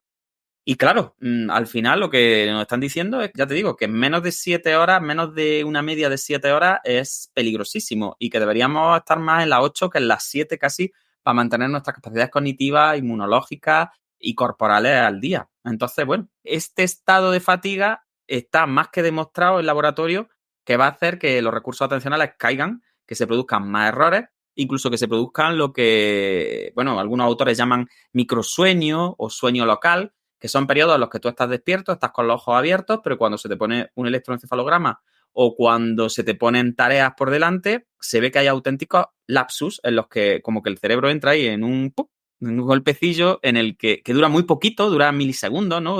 O muy poquito tiempo, que casi no te da tiempo ni a reconocer que has entrado en ese estado, pero que al final es como si tuvieses microdormido, ¿no? Y eso tiene un coste atencional muy importante. Entonces es verdad que, aunque asuste un poquillo, yo siempre digo que el libro de ¿Por qué dormimos? De Walker es un libro de terror. Es que es de terror, porque es que te lo estás leyendo y estás pasando miedo de todos los efectos negativos que tiene no dormir, tanto como debiéramos. Pero todo, es que hay un corpus de conocimiento que es espectacular. Es que cuando tú relacionas el sueño con accidentes automovilísticos, con notas escolares, con tasas de enfermedad en salud mental, con criminalidad, con un montón de factores, es que hay una correlación potente. Es verdad que la correlación no siempre es causalidad, pero por lo menos hay una correlación potente entre las horas de descanso y todos estos factores que son tan interesantes. Y al final, pues no sé cuánto duermes tú, Mode, pero yo cuando le pregunto a los alumnos, les cuesta. Yo depende de lo que estemos haciendo en esa época, pero hay épocas en las que se duerme más y otras menos, pues a veces también por el estrés de la vida, ¿no? Pero muy interesante, me ha gustado mucho, yo estaba aquí reflexionando a la vez, no sé si estaba reflexionando, me he acordado de hace ya muchos años, cuando estaba yo de práctica en una residencia, teníamos un paciente que llegaba y se dormía y el fisio decía, no, dejadlo de dormir porque no ha dormido nada en toda la noche, es muy importante descansar. Y yo, pues claro, yo era como, pero bueno, ¿cómo lo vamos a dejar dormir? Tendremos que hacer algo con él. Bueno, mira, ahora pues le doy la razón al hombre. Incluso nosotros en la clínica muchas veces cuando ya les dejamos las corrientes puestas y tal, se quedan descansando ahí dormidos. Y así que ahora lo voy a potenciar más. Sí, de hecho, el sueño humano, todas las evidencias apuntan a que preferentemente debería ser bifásico, ¿no? Tener como 7, 8, 9 horas de sueño seguido por la noche y luego tu pequeña siestecilla después de comer, que sobre todo sea antes de las 4 de la tarde o antes de las 3 de la tarde, preferentemente, hay también mucha evidencia de que es positiva, ¿no? Esa costumbre, que no se pierda la costumbre de la siesta. Y es cierto, al final, es lo que dice el autor, que a cualquier persona se le extrañaría o le destrozaría estar 2 noches seguidas sin dormir, pero es que al final el efecto de estar 2 noches seguidas sin dormir es el mismo si está un par de semanas durmiendo 5 horas, porque el efecto es acumulativo, vuelvo a repetir, no se compensa con la hora de sueño en fin de semana y este tipo de cosas. Entonces, lo que a cualquiera sería una locura, que es, estate 2 días sin dormir y vete a trabajar, ¿no? Todo el mundo diría, hombre, ¿cómo voy a estar yo trabajando 2 días sin dormir o conduciendo después de 2 noches sin dormir? Pero es que cuando vas al laboratorio y pasas pruebas, te das cuenta de que los rendimientos son muy similares entre personas que llevan un día y pico sin acostarse y personas que llevan 2 semanas durmiendo menos de 6 horas. Entonces, da para reflexionar. Y ya os digo, a mí me parece un tema apasionante. De hecho, por ejemplo, y ya enganchando de nuevo con el libro de Walker, por si queréis echarle un vistazo, ahí hay unas recomendaciones de la Asociación Americana del Sueño, que son unas recomendaciones como para mejorar el descanso. Y por citar la más importante, por si solo pudierais elegir una, es quizá la más difícil, que es acostarse y levantarse todos los días a la misma hora sin excepciones. Entonces, porque al final somos animalicos que funcionamos con ritmos circadianos, ¿no? De luz, oscuridad y lo mejor para la higiene del sueño al final es acostarse y levantarse todos los días a la misma hora para que esos ciclos se inicien y se renueven con la cotidianidad, ¿no? Entonces, y si igual fuese que con el tendemos, sol ya sería estupendo, claro, ¿no? si fuera con el sol sería estupendo porque volveríamos, ese núcleo supraquiasmático potente volvería a sincronizarse con los ciclos naturales, porque ya sabéis que desde que está la luz eléctrica ya es una locura cómo alargamos el día y, bueno, esto muchos autores lo tienen también más que documentado y tiene que ver con esta falta de descanso también que comenta Johann Hari. Bueno, como pequeñas cantidades de luces azules ya tienen influencia sobre la síntesis de melatonina en algunos bichos que son primos hermanos nuestros y en los seres humanos también, ¿no? Entonces, bueno, el hecho de... Bueno, es un concepto que a mí me parece muy chulo, que yo no había visto nunca, que es el concepto de impulso de vigilia. Que yo no sé si te acuerdas, Mod, en el libro de lo que es, pero que yo no lo había visto. Y a mí me pasa. ¿Te acuerdas del impulso de vigilia o no te acuerdas? Sí, era algo como que tenía como que te daba una inyección de energía, ¿no? Pero no lo... Sí, era como que estamos acostumbrados como bichos, ¿no? a que cuando vemos que se va a poner el sol, ¿no? Como que la luz empieza a ponerse ya más naranja, más del atardecer, como que nos da un subidón, un poquillo de energía, pues para decir, venga, recoge que nos vamos, ¿no? Que hay que buscar un sitio en el que dormir, hay que comer, hay que resguardarse, que viene la noche y en la noche somos mucho más, pues bueno, se nos puede comer más fácilmente a los seres humanos, ¿no? Porque nos basamos mucho en los inputs visuales y cuando no teníamos fuego o no teníamos la luz eléctrica, pues era más difícil, ¿no? Andar de noche. Entonces, eso a él le llama impulso de vigilia y es tal cual, es como una especie de energía que te entra antes de acostarte cuando se va la luz y que él relaciona con el hecho de que como ahora estamos tan enfrentados a los LED, por ejemplo, que son como luces muy blancas, muy brillantes muchas veces, como que podemos tener ese impulso de vigilia más tarde, porque dejamos de ver la luz como, pues imagínate, tú te vas a acostar y son a lo mejor las 11 de la noche, las 11:30 y estás todavía con mucha luz, ¿no? Entonces... Eso me pasa. A mí me pasa bueno, también. Yo me despierto después de cenar cuando llega Virginia y dice, ¿pero cómo tienes tanta energía todavía? Pues eso es. A mí me pasa también a veces. Veo que cuando estoy viendo la tele o o estás con el móvil revisando lo que sea, y es verdad que a veces te entra como de repente mucha energía antes de irte a dormir, ¿no?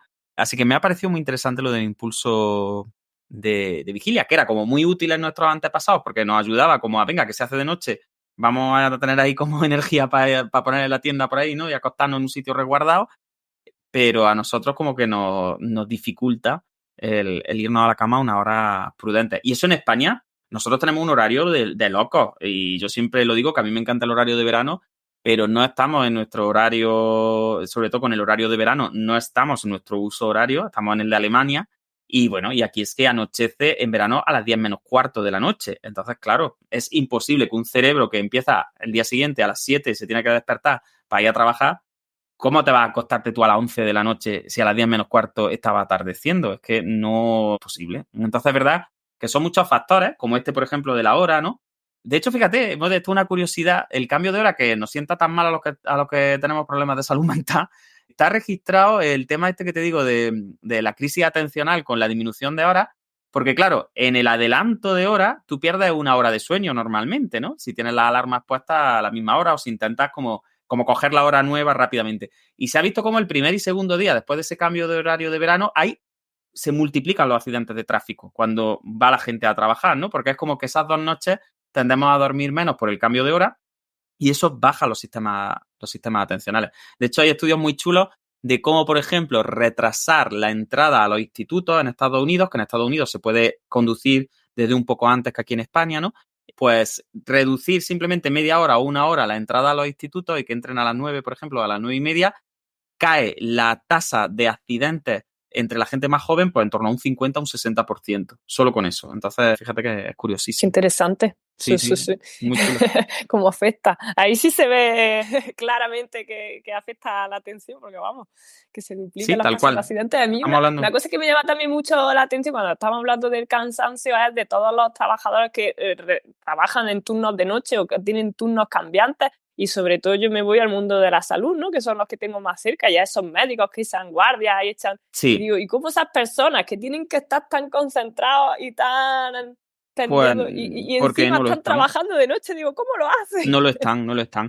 De hecho, fíjate que Walker en el libro habla de que 1 de cada 40 residentes o algo así, no llega a 1 de cada 50, matará a algún paciente directamente por un error cometido por la falta de sueño. Entonces, no, es que eso es algo que viene de un modelo, de residencia médica que viene del siglo XIX, creo recordar, de un médico que estableció este modelo como de que, por eso se llaman residentes, de que los que estaban aprendiendo se fueran a vivir al propio hospital y estuvieran allí como haciendo muchas horas para que entonces como que la formación fuera más intensiva porque era muy difícil. Entonces, cuanto más tiempo estuvieran allí metidos, como que pues como que aprenderían antes y el aprendizaje sería más, cuando sabemos que es justo lo contrario.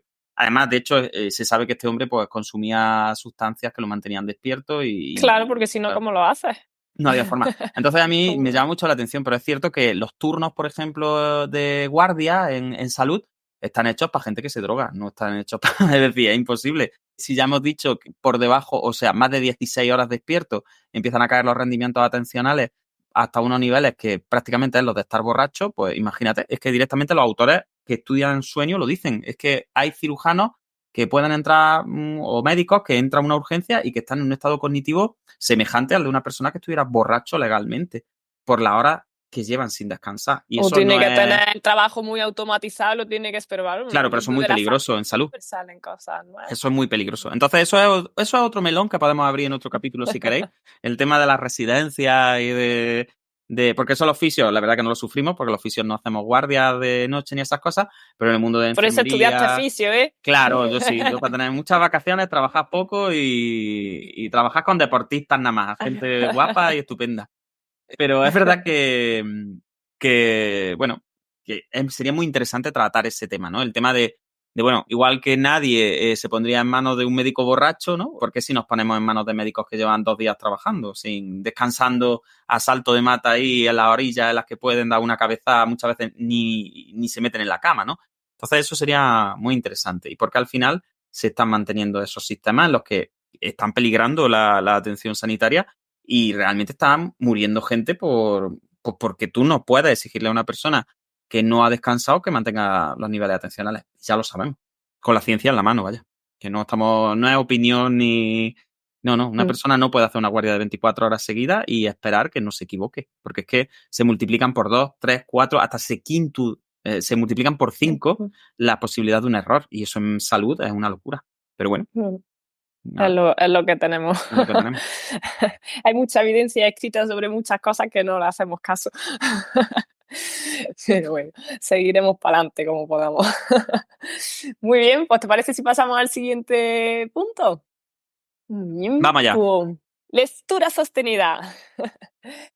Pues este autor nos viene a decir que la lectura al final pues, ha bajado, bueno, no sé si a nivel general. Yo en mí sí que me lo noté, que de pequeña leía mucho y ahora leo menos libros. Yo de pequeña me iba a la biblioteca con la bibliotecaria. Y ahora ya nada de nada. Y bueno, y al final viene a defender un poquito que esta lectura sostenida ha sido un poco asfixiada por toda la cultura de distracción que tenemos a nuestro alrededor, que se mantiene constantemente durante todo el día. Y aquí comienza a hablar un poquito también de las redes sociales, como estas redes sociales son las que también nos hacen pues, que no seamos capaces de mantener una lectura sostenida. Y luego también nos habla un poquito de los beneficios de la lectura y nos hace también una pregunta que, bueno, si quieres se lo lanzo a ver si hay gente ahí presente, que yo no sé la gente que hay. ¿Qué creéis? ¿Qué es mejor? Hay bastante gente. ¿Leer libros de ciencia ficción o leer libros de ciencia para la atención? ¿Qué creéis? Para la atención y para la cognición social. Uy, madre mía. Estamos de ahí, está planteando... A ver si están atentos. Preguntas en directo.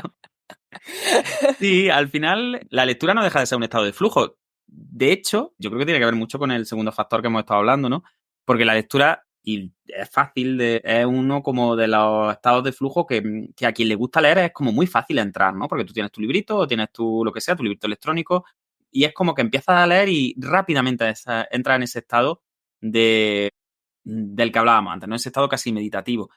Sin embargo, pues bueno, esa lectura profunda, esa lectura sostenida, como que cuesta más trabajo porque para poder llevarla a cabo necesitas estar completamente centrado en lo que estás leyendo. Tienes que aislarte un poco del exterior. Y la lectura sostenida no aguanta el salto atencional, ¿no? Eso que hablábamos antes de esa alternancia atencional con todos esos estímulos que están intentando llamarnos la atención constantemente para que... ¿Cuántas veces habré leído el mismo párrafo de un libro? Claro, exactamente. Eso, cuando te pasa eso, ya es un hecho objetivo que está cayendo la lectura sostenida. Es decir, cuando tú tienes que volver atrás, eso ya quiere decir que no estás leyendo, que no estás memorizando y que se te está yendo de la cabeza. Eso solo es bueno si lo que te pasa es que tienes sueño ya, porque leer te ha dado sueño y te vas a ir a dormir, ¿no? Que algunas veces a mí me pasa también, que ya tengo tanto sueño, pero quiero seguir leyendo y tengo que leer el mismo párrafo 3 veces, ¿no? Pero es verdad que la lectura sostenida está cayendo en picado. Y eso tiene mucho que ver con nuestra cultura de esa distracción constante. Y aquí es donde ya el autor pues, empieza a darle leña a las redes sociales. Y a él no le convence mucho ninguna red social. Él se declara, por ejemplo, Johann Hari en este libro, pues se declara que estaba prácticamente como enganchado a Twitter, sobre todo, a los likes. Y luego, si quieres, Mode, si nos da tiempo, hablamos un poquillo de de cuáles son un poco las formas en las que los que diseñan las aplicaciones intentan engancharnos, ¿no? Para que pasemos tiempo en ellas. Pero bueno, Johan se declara que él vivía prácticamente pues para eso, para consultar el correo electrónico y consultar pues sus seguidores, sus likes, sus no sé cuánto de Twitter. Y se queja un poco de, pues bueno, o ejemplifica la caída de la lectura sostenida, por ejemplo, con esta red social. Twitter, sabéis que creo que ahora está en 280 caracteres o una cosa así, que es como, al final te da a entender que la realidad se puede resumir en 280 caracteres. Y fíjate que Twitter al principio, bueno, ahora ya se llama X, perdonadme, pero para los abuelos como yo siempre va a ser Twitter.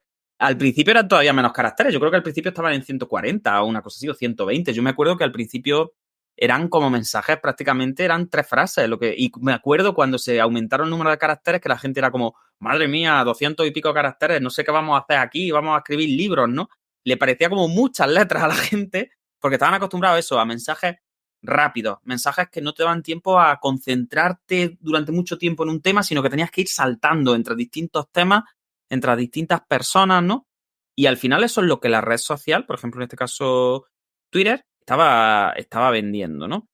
Por tanto, si te acostumbras a ese tipo de lectura, ¿no? En el que son mensajes tan cortos, que te están diciendo que el mundo prácticamente se puede comprender de esa forma tan rápida, que puedes aprender muchísimo de muchísimas cosas sin profundizar, y que además lo que más importa prácticamente es como que la gente te aplauda muy rápidamente, como que tus afirmaciones sean como muy, bueno, los dos extremos, ¿no? O que generen mucha polémica porque haya mucha gente cabreada y te dediques a trolear, ¿no? O al revés, o como que la gente te aplauda rápidamente, pues al final, claro, cae esa lectura sostenida. Luego te pones a leer algo que tenga un poquito más de profundidad, tenga un poquito más de enjundia y, claro, y te cuesta trabajo. Entonces, por ejemplo, él lo ejemplifica muy bien. Y luego también dice que pasamos mucho tiempo con otras redes sociales, pues puede ser el caso de Instagram, en el que directamente es que no hay texto apenas. Es que nosotros estamos ahí nada más que viendo gente guapa, maravillosa, que activa mucho nuestros sistemas de recompensa rápidamente, con mucha novedad. Y al final, bueno, con Instagram parece que le está más cabreadillo, ¿no? Porque dice que prácticamente lo que te enseña Instagram es pues que lo más importante es cómo te veas por fuera y ya está. Y lo segundo más importante, lo tercero más importante, vuelve a ser lo mismo, ¿no? Pero es cierto que al final nos acostumbramos a estar entretenidos viendo imágenes, viendo vídeos cortos, cada vez más cortos, ¿no? Se calcula que la persona promedio no puede enganchar más de 15, 20 segundos de atención en un vídeo. Además, las redes sociales que más están triunfando, pues como el caso de TikTok, pues cada vez se premia más eso, ¿no? Mucha novedad para que haya mucha dopa ahí metida de por medio y poco mantenimiento. Entonces, fíjate que bueno, que al final él como que hace una correlación entre si pasamos mucho tiempo en ese tipo de plataformas en las que no profundizamos en ningún tema, cae la lectura sostenida, cae como el rato que le dedicamos a un tema en concreto, pues claro, luego no podemos pedirle a la gente, sobre todo a la gente joven que se ha criado ya en eso, que se coja el Quijote y se lo lea. Porque, imagínate, pasamos de los 280 caracteres a un libraco así de gordo. Sí, totalmente.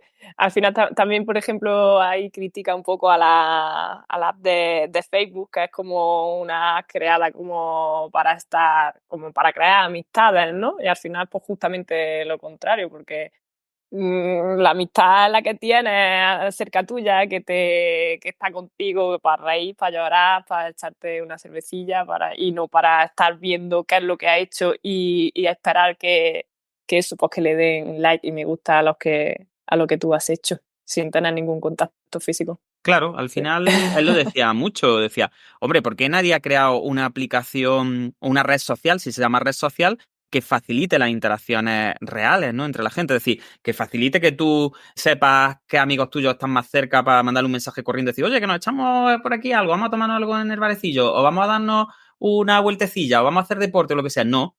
¿Por qué? Porque, y eso lo hablaremos luego un poquito más tarde, lo que le interesa a este tipo de aplicaciones es que tú estés en la aplicación. Es decir, que te dé la sensación de que estás socializando, pero realmente no estás socializando. Realmente lo que está contando es el tiempo que permanece en esa aplicación, porque eso es lo que a ellos les va a dar beneficios por 2 vías. Primero, por la vía de la publicidad, que la gente que publicita cosas en redes sociales, al final lo que le interesa es decir, bueno, ¿cuánto tiempo pasan los usuarios? ¿Cuántos usuarios tienes y cuánto tiempo pasan viendo tu red social? Pues cuanto más sean esos números, pues más te voy a pagar en publicidad, ¿no?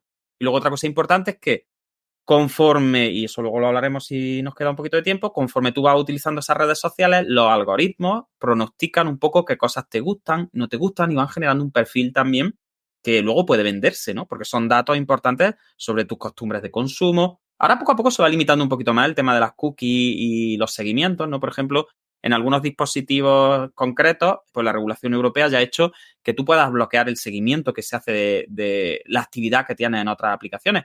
Pero todos vivimos un momento y seguimos viviéndolo si no tienes un poco de cuidado en el que te sacaba un billete de avión para ir a un sitio y luego te aparecía publicidad en otra aplicación sobre el restaurante en ese sitio, no sé cuánto, que tú decías, pero vamos a ver, ¿cómo está esto cuadrando los datos aquí? ¿Cómo sabe que yo he buscado, no? O cómo sabe que me he comprado una zapatilla de este modelo y ahora me salen nada más que zapatillas de este modelo en todas las aplicaciones.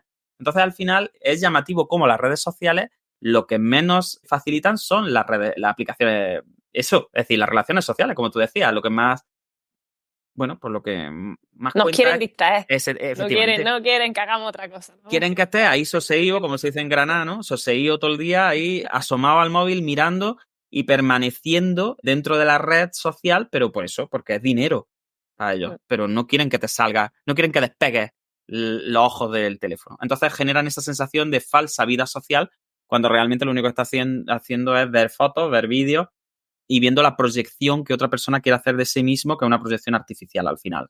Entonces, pues bueno, eso también tiene mucho que ver con nuestra capacidad atencional, porque al final, si vivimos rodeados de estímulos que son muy significativos, muy cambiantes, como que te entran mucho por el ojo, por el oído, ¿no? Y muy rápidamente. Que te refuerzan. Efectivamente, que te refuerzan constantemente, como a las palomas o a las ratas de Skinner, ¿no? Con likes, con me gusta, con retweets, con no sé cuánto. Pues al final con soniditos, con emblemas, pues al final todo eso tiene mucho que ver, ¿no? Se refuerza la conducta alternante, el mantenimiento poco rato en lo que estás haciendo. Y eso yo creo que es muy interesante, ¿no? Esa caída en la lectura mantenida como un factor también que tiene que ver tanto en que se nos vaya la atención. Nunca mejor dicho. Sí. Y luego, lo que has comentado de los libros, a mí me ha llamado mucho la atención. Nunca lo... ¿El qué? Lo de los libros científicos y las novelitas y los romances y todo eso. Yo lo leí aquí. Sí. Decía que cuando empezaba a leer historias de ficción, como que tú te adentras en ese personaje, empiezas a pensar sobre pues, qué es lo que puede pensar el paciente, cómo son sus formas de interaccionar y tal, y te pones en sus pies, y eso al final es como, pues no sé si lo asemeja como a una relación que puedas tener en persona con otra, ¿sabes? En la calle. Pero sí, los libros científicos, pues esto pues no te lo aportan. Nada más que datos y datos y datos. Claro, en el fondo es cierto. Cuando ¿a ti qué te gusta la ficción? A mí me encanta la ficción. Yo soy un fan de la novela de fantasía de toda la vida. Y es cierto que he tenido épocas que la he tenido muy dejada. He tenido muchos años en los que he leído menos y porque estaba un poco en el meneo de las redes, de muchos artículos, cosas cortas, muchos astras, ¿no? Y es cierto que yo he tenido la lectura de Dejar unos anillos y sobre todo la lectura de ficción. Y todos hemos vivido, por lo menos los que nos gusta leer cosas de ficción, ese momento en el que, pues yo qué sé, yo me acuerdo, por ejemplo, cuando leía de adolescente El Señor de los Anillos, que yo me lo leí ya tarde, ¿no? Yo me lo leí que estaba ya, recuerdo, en bachillerato, y después de estudiar tanto y de estar ahí en tantas tonterías del instituto, ¿no? Y tantas cosas que se estudian absurdas, yo recuerdo estar en la cama ya con mi libraco del Señor de los Anillos gordo, porque además eran los 3 tomos en uno, una locura, un libraco increíble, y recuerdo estar leyendo una persecución, por ejemplo, en la Comunidad del Anillo, y yo recuerdo de tener taquicardia, de estar allí como, ay, madre mía, como que lo pasas mal y bien. Es verdad que la literatura de ficción, por lo menos la gente que tenemos la capacidad como de simular un poco, ¿no? Y tenemos cierta capacidad así como de fantasear, sí es una simulación un poco de relaciones sociales, ¿no? Y tú estás leyendo algo y te cabreas con el malo, ¿no? Yo me acuerdo, por ejemplo, del malo de los pilares de la tierra, que yo es que prácticamente me acabé el libro pero era para que lo mataran o para que le hicieran algo. Yo me acuerdo, yo decía, digo, yo es que a este tío hay que hacerle algo, porque... Y tenía miedo de acabarme el libro, digo, como a este tío al final no lo quiten de en medio o lo que sea, digo, es que lo voy a pasar mal, porque es que recuerdo estar indignado con el malo de los pilares de la tierra, ¿no? Y es cierto que se produce como una especie de realidad virtual, queremos llamarla, ¿no? Pero no es una realidad virtual, es como una simulación un poco de las relaciones, ¿no? Entonces, pues estás viendo a los personajes y te caen bien y quieres que les vaya bien, ¿no? Y a los que son más malos, pues te caen mal y quieres que les vaya mal y que los otros se venguen, ¿no? un poco como dice mi padre con las películas del oeste, ¿no? Que sean de venganza, ¿no? Porque eso es como que tú al final quieres que a los personajes que te gustan, pues sean felices, y los personajes que no te gustan, pues al final, pues que les Al caiga final te todo. pones en su pie y Claro. quieres que, venga, pues bueno, que consiga su objetivo, no sé Claro. qué, porque ha hecho todo lo posible. Entonces es verdad que la lectura de ficción, pues sí, yo le veo, al principio cuando lo leí me pareció un poco como decir, bueno, esto ya es como muy hippie, ¿no? Esto es como muy... Pero tengo que reconocer que luego cuando lo he reflexionado, sí, posiblemente sí se muevan cosas con la literatura de ficción que tengan que ver luego con la cognición social, que tengan que ver con una mejor comprensión de nuestros semejantes, ¿no? Con Que la podamos empatía. ponernos, sí, con la empatía, que a lo mejor podamos meternos un poco más en el pellejo de personas que estén viviendo algo que aunque nosotros no hayamos vivido, pero si lo has leído en un libro y lo has visto reflexionar y sufrir y vivenciar, ¿no? Si los personajes están construidos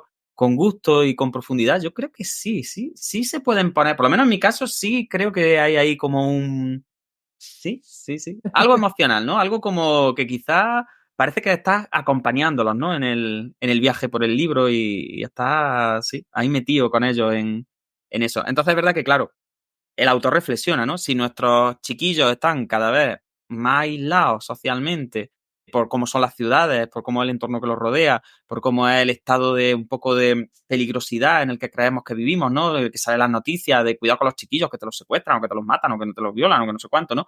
Entonces, y aparte de eso, pues están cada vez más con dispositivos electrónicos, interaccionan menos y encima cada vez tienen menos lectura profunda y cada vez como que se centran menos en esas historias humanas, pues él reflexiona un poco y dice, es que todo esto es un mare magnum que nos lleva hacia, bueno, pues hacia un mundo mucho más superficial y un mundo en el que podemos aprender menos de las cosas que nos pasan y de las personas con las que interaccionamos. Entonces, un poco sí, como dicen en Eso el da chat, pena. al final estamos acostumbrándonos a ligar por redes sociales, a charlar por redes sociales y a consolar a los amigos por WhatsApp, ¿no? Es que Es más fácil al que en final, claro, es persona. más fácil que en persona porque no te expones tanto a la mirada ni a la carga emocional, ¿no? La gente ya se deja relaciones con mensajitos, en fin, cada vez como que estamos más instrumentalizando esta forma de relación y tiene mucho que ver, por supuesto, con nuestra capacidad de empatía, que al final es, bueno, pues una cosa que nos construye mucho como seres humanos, que nos define también, aunque algunas veces no lo parezca.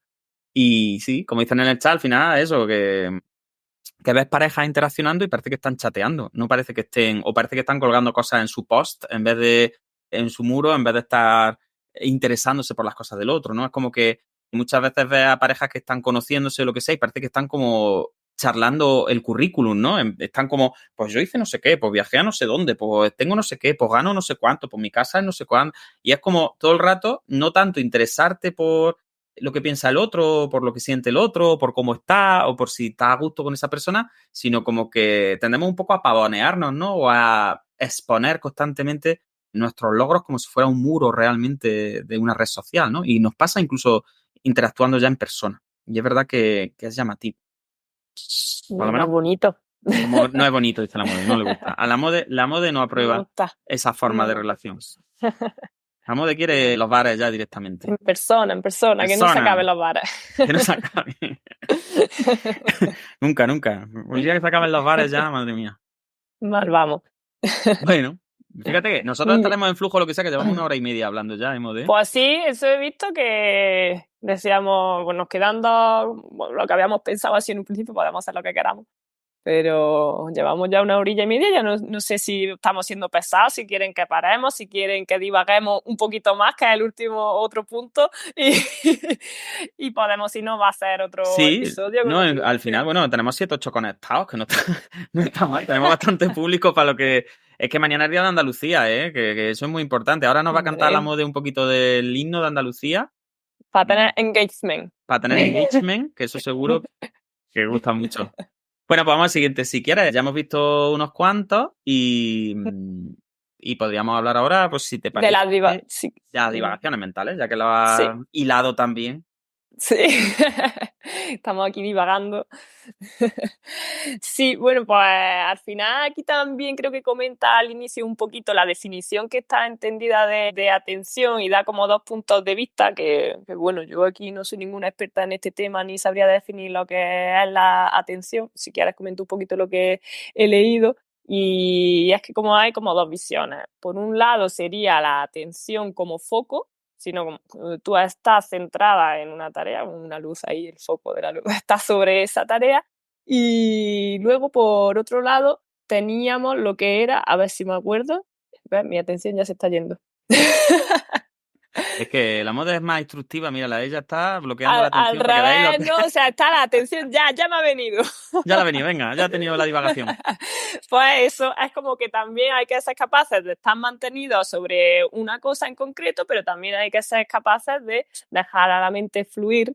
Y esto lo leí también en el libro de Autopilot, que me acordé de Andrew Smart, y hablaba mucho de cómo los grandes inventos, los grandes científicos habían hecho sus descubrimientos más importantes en el mundo cuando estaban, pues yo qué sé, tumbados mirando una mosca. Y eso pues está muy relacionado con lo que comentaba al principio Juan de la red neuronal por defecto. Que bueno, la red neuronal por defecto, te dejo a ti que la expliques. No es una No, bueno, parte del cerebro en tenemos sí, por ahí sino algún como unas capítulo, ¿no? conexiones, ¿no? Yo creo que tenemos por ahí algún capítulo en el podcast, ya que tenemos tantos capítulos en el podcast que Ya no me autocitarnos es cada vez acuerdo. más difícil, ¿no? Que ya es como... Yo creo que sí, que en el de libros que nos gustaron, que no sé cómo se llama el título exactamente, o libros que nos marcaron o que no sé cuánto, en uno de ellos hablamos del autopilot de Andrew Smart y ahí hablamos de la red neuronal por defecto, que yo creo que está Paula en ese episodio también, en fin, Puede ser. luego lo pongo en la descripción. Bueno, esto para gente que a lo mejor ha sido un resumen muy rápido, para gente que no esté tan familiarizada, pues se consideraba siempre que lo interesante del cerebro era cuando estaba trabajando. Entonces nosotros siempre poníamos en neurociencia tareas y medíamos cómo eran las activaciones del sistema nervioso en respuesta a esas tareas, ¿no? Y nos parecía que lo más interesante era, pues, ese estado, ¿no? En el que el cerebro estaba haciendo algo. Igual que antes decía que el estado de sueño o de descanso era como pasivo, ¿no? Como que no interesaba porque eso era como no hacer nada, era como estar muerto. Pues pasaba un poco con el resto de las tareas. Es decir, nos interesaba prácticamente solo las cosas que podíamos hacer cuando estábamos haciendo esas tareas que nos ponían los investigadores, ¿no? Pero por casualidad de la vida se dieron cuenta de que cuando los participantes en estos estudios no estaban directamente pues haciendo las cuentas o los cálculos o lo que fuera, ¿no? Que estuvieran allí haciendo en el cacharrico de neuroimagen, se producían unas activaciones que eran bastante consistentes entre individuos y que tenían que ver con unas áreas que parecía que estaban encargadas como de ese mantenimiento de la actividad del sistema nervioso, que no era un mantenimiento puramente pasivo, no era un mantenimiento como de estoy aquí esperando a que me pongan otra tarea y entonces activaré zonas interesantes, ¿no? Sino que esta red neuronal por defecto que se le llamó estaba muy relacionada con procesos como el aprendizaje, ¿no? La memoria a largo plazo, con las asociaciones que hablábamos antes, esas asociaciones novedosas entre ideas, categorías semánticas, en fin, tiene una relación con muchas cosas. Entonces, básicamente resumiendo eso nos dimos cuenta que hay unas estructuras del sistema nervioso que están activas cuando parece que el individuo no está haciendo nada conscientemente, cuando no está dirigiendo su atención focalizada hacia una tarea concreta. Y sin embargo, se produce como ese mind wandering, ¿no? Que se llama como una especie de divagación mental en el que se van conectando distintos nodos entre sí, así como de una forma un poco que parece aleatoria, pero que no tiene nada de aleatorio, sino que bueno, pues como que se establecen, como decíamos de antes, nuevas asociaciones que pueden dar lugar pues, a descubrimientos, a resoluciones de problemas, a obras artísticas, etcétera, en ese momento en el que estamos como descansando, entre comillas, ¿no? En el que no estamos como focalizando la atención en algo externo a nosotros, sino que estamos pues como perdidos en nuestra ensoñación, por así decirlo, así despiertos, ¿no? Soñando despiertos un poco. Y evidentemente el autor, Johann Hari, lo que hace en el libro, y otros muchos autores, también el propio Andrew Smart en Autopilot, lo que dice es que, bueno, que como cada vez se nos pide más alternancia atencional, como cada vez tenemos que llevar el foco a más sitios distintos, como que nos salimos de esas divagaciones mentales, ¿no? Y al final, bueno, como que no nos permitimos entrar en ese estado, igual que pasaba con el estado de flujo, ¿no? Que también está muy relacionado con esta red neuronal por defecto.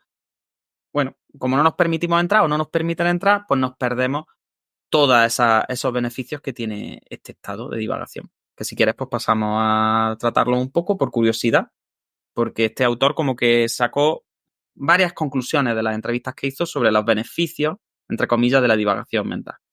Sí, a mí lo que me llamó también mucho la atención es que no estamos, o sea, nos sentimos infelices cuando estamos divagando porque no estamos haciendo tareas y entonces como que no nos sentimos realizados porque no estamos llevando a cabo tareas y eso en la sociedad, en la cultura que hemos creado hoy en día, pues no está, como que nosotros mismos no nos permitimos divagar cuando está demostrado que el divagar pues es algo muy bueno para la mente.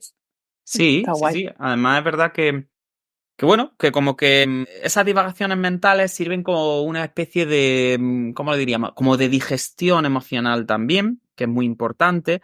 Cuando estamos divagando o estas redes atencionales por defecto están más activas, parece como que de nuevo se activa como una, pues bueno, una tendencia más parasimpática, ¿no? Una tendencia de crecimiento, de reprogramación.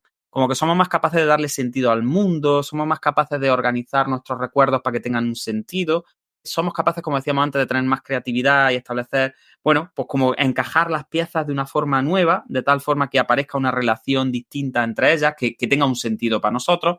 Y las divagaciones al final, bueno, nos sirven también para proyectarnos en el futuro y hacer simulaciones, pero de un estado de calma, ¿no? Entonces, pues hacemos simulaciones que dan menos miedo al final y que nos generan menos inquietud. Y es un estado importante. Y es cierto que cada vez más rellenamos siempre, pues cada vez cuesta más salir a dar un paseo, por ejemplo, y no llevar un podcast puesto, o bueno, que nosotros hacemos un podcast, ¿no? Y animamos a todo el mundo a que lo escuche, pero es importante también esos momentos de desconexión, ¿no? Es muy difícil no estar escuchando algo o viendo algo o estar pendiente de las notificaciones de algo.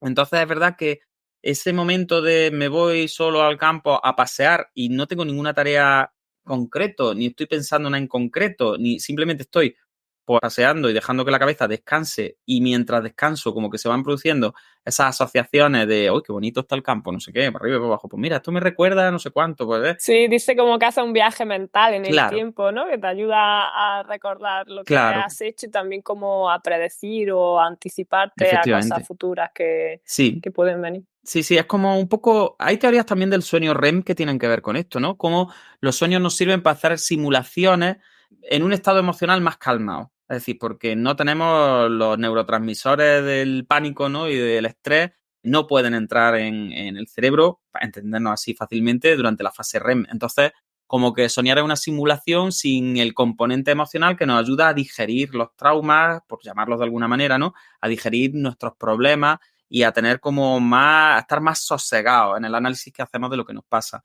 Pues con el estado de divagación mental ocurre un poco lo mismo. Esas simulaciones desde ese estado más tranquilo sirven para, bueno, pues para plantearnos el futuro y el pasado de una forma como más significativa. Así que yo animo a todo el mundo a que entre en estado de divagación. El problema es que cada vez nos cuesta más, porque como que nuestra atención se dedica a lo que tenemos que hacer, a qué estamos dejando de hacer, a qué vamos a hacer después. Es como que cuesta mucho, a mí me cuesta mucho entrar yo lo reconozco que tengo un problema con el estado de divagación, porque tengo ahí como un run run continuo, ¿no? Y muchas veces también es cierto, y esto también se habla mucho en los libros que hablan sobre sueños, sobre descanso, que al final como que vivimos tanto corriendo hacia adelante que en esos momentos en los que, por ejemplo, tú te vas a la cama, te acuestas, apagas las luces, dejas de escuchar cosas y te reencuentras otra vez contigo mismo y con tu cabeza, como que nos da miedo, porque es como, es que se vienen todos mis problemas otra vez encima de mí, ¿no? Mientras que si estoy ahí con la atención puesta en el móvil, o en la tele, o en la música, o en lo que sea, como que no tengo que centrarme realmente en las cosas que me preocupan, sino que estoy entretenido constantemente, ¿no? Y muchas veces los problemas de insomnio vienen por este tipo de cosas, ¿no? Porque como que la gente tiene miedo verdadero de irse a la cama y como que postergan mucho la ida a la cama, se quedan en el salón viendo la tele y se quedan dormidos en el sofá, porque como que ahí te quedas dormido viendo la tele y no eres tan consciente, ¿no? No tienes como ese momento de intimidad, ¿no? De se ha apagado la luz, se han apagado todos los estímulos y ahora es tu cabeza la que te habla, ¿no?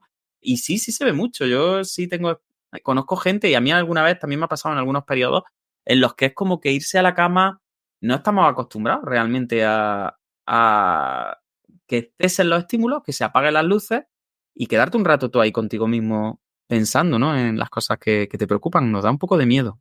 Sí, sí. Sí, al final eso pues te hace, ¿no?, tender a, pues, a evitar menos momentos de divagación. Pues, al final, pues lo que evitas, pues, es sentirte mal, ¿no? Y pues por eso pues lo rellenas ese tiempo que podrías dedicarle de divagación con otras tareas, pues que no te dejan pensar en ello. Que no te nutren y al final Sí. bueno, no te sirven para nada. Pues si quieres, vamos al sexto factor y paramos, porque son ya las 9 menos 20. Esta gente querrá acostarse, como yo digo, que mañana es día de Andalucía. Pero bueno, yo creo que al Ujú. sexto sí nos da tiempo y así, Sí, ha si hecho a la antes un gente... resumencillo muy bonito. Sí, si a la gente le gusta esto, como ya antes lo hemos De resumido, pues podemos hacer hay otro capítulo porque hay otros 6 o 7 factores, más luego lo que nosotros le echamos de nuestra cosecha. Pero bueno, yo creo que el sexto puede dejar a la gente un poco con ganas de más. Porque ya aquí es verdad que hemos estado hablando de cosas así como más filosóficas en el sentido de, bueno, que si los estados de flujo, que si la lectura profunda, que si el descanso, que si la alternancia atencional, que si para arriba, que si para abajo.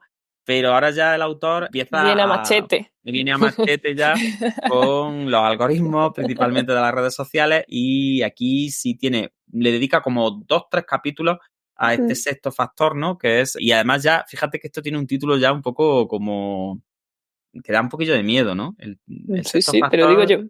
Era el venga, surgimiento de una tecnología que puede seguirnos y manipularnos. ahí va, ahí es nada, ¿no? Entonces esto ya da un poquillo de Uh. miedo, ya una tecnología que puede seguirnos y manipularnos, eso suena un poco raro, pero él lo organiza muy bien y lo argumenta muy bien. Entonces, vamos si quieres con la idea principal. Que te haya Sí, llamado la atención. al principio comenta un poquito que es como que en esta sociedad nos estamos volviendo un poquito adictos a las redes sociales y tal. Y bueno, y hay posturas que defienden que pues, para desintoxicarte de estas redes sociales, pues uno individualmente lo que puede hacer es, pues ya está, pues una abstinencia digital. Me quito las redes sociales yo por mí mismo y con eso se solucionaría el problema. Pero como buen abordaje sistémico que hace este autor, pues esta solución pues, es muy escasa y no es suficiente para darle solución al problema porque defiende que, pues, que las redes sociales están creadas para que tú estés mantenido ahí en el tiempo. O sea, el combustible con que funcionan las redes sociales es con tu distracción. Entonces, si no cambia el factor ambiental, que sería pues, modular un poquito a estas redes sociales, la forma en las que están creadas, pues no va a poder, o sea, un individuo, vale, pues, habrá personas que puedan desintoxicarse un poquito, pero a nivel global no va a ser una solución. Sí, es que no se nos ha olvidado comentar de dónde parte este libro. Este libro parte de este autor, pues como que ve, no sé si es Su un viaje, sobrino o un primo o su algo así sobrino, chiquitillo, sí. su sobrino, ¿no? Que bueno, que está ahí soseído con el móvil, pues como todos los que tenemos sobrinos, hemos experimentado eso en las nuevas generaciones, ¿no? Como se quedan ahí. A mí es que la palabra soseído me gusta mucho. Yo sé que habrá mucha gente que no Poseído, la entienda, pero se dice mucho en Granada, no ¿no? Está sé. soseído, está obsesionado, ¿no? Con el móvil y entonces él se plantea si no le estará ocurriendo también un poco lo mismo y entonces se va como a un retiro, ¿no? Se deja el móvil a una amiga y al ordenador y tal No, y no se se lo va. lleva ni siquiera, se No, lo ni deja se y a lo mí me lleva. sorprende, digo, pues coño, pues apagado. No, él es consciente de que eso tiene mucha fuerza adictiva y entonces como que se va en plan, me voy a un pueblo con mis libros de toda la vida en papel, sin trabajar, sin Sin redes internet. sociales, sin móvil, sin internet, sin nada, y me tiro ahí unos cuantos meses viendo qué pasa, ¿no? Y lo que le pasa es, pues evidentemente que se desintoxica de la tecnología y entonces pues empieza a descansar mejor, empieza a preocuparse menos, A empieza a estar más divagar, presente, empieza a divagar, empieza a irse a ver a a los hombres fluir. en bañados a la playa, pues todas estas cosas que son tan maravillosas. Y claro, pues, es realmente consciente de lo que le estaba pasando un poco antes, ¿no? De este estado. Pero claro, todo el mundo no se puede dar el lujo de hacer estas desconexiones. Imagínate, venga, ahora me voy 3 meses a mi A la pueblo, playa. a un cortijo, ¿no?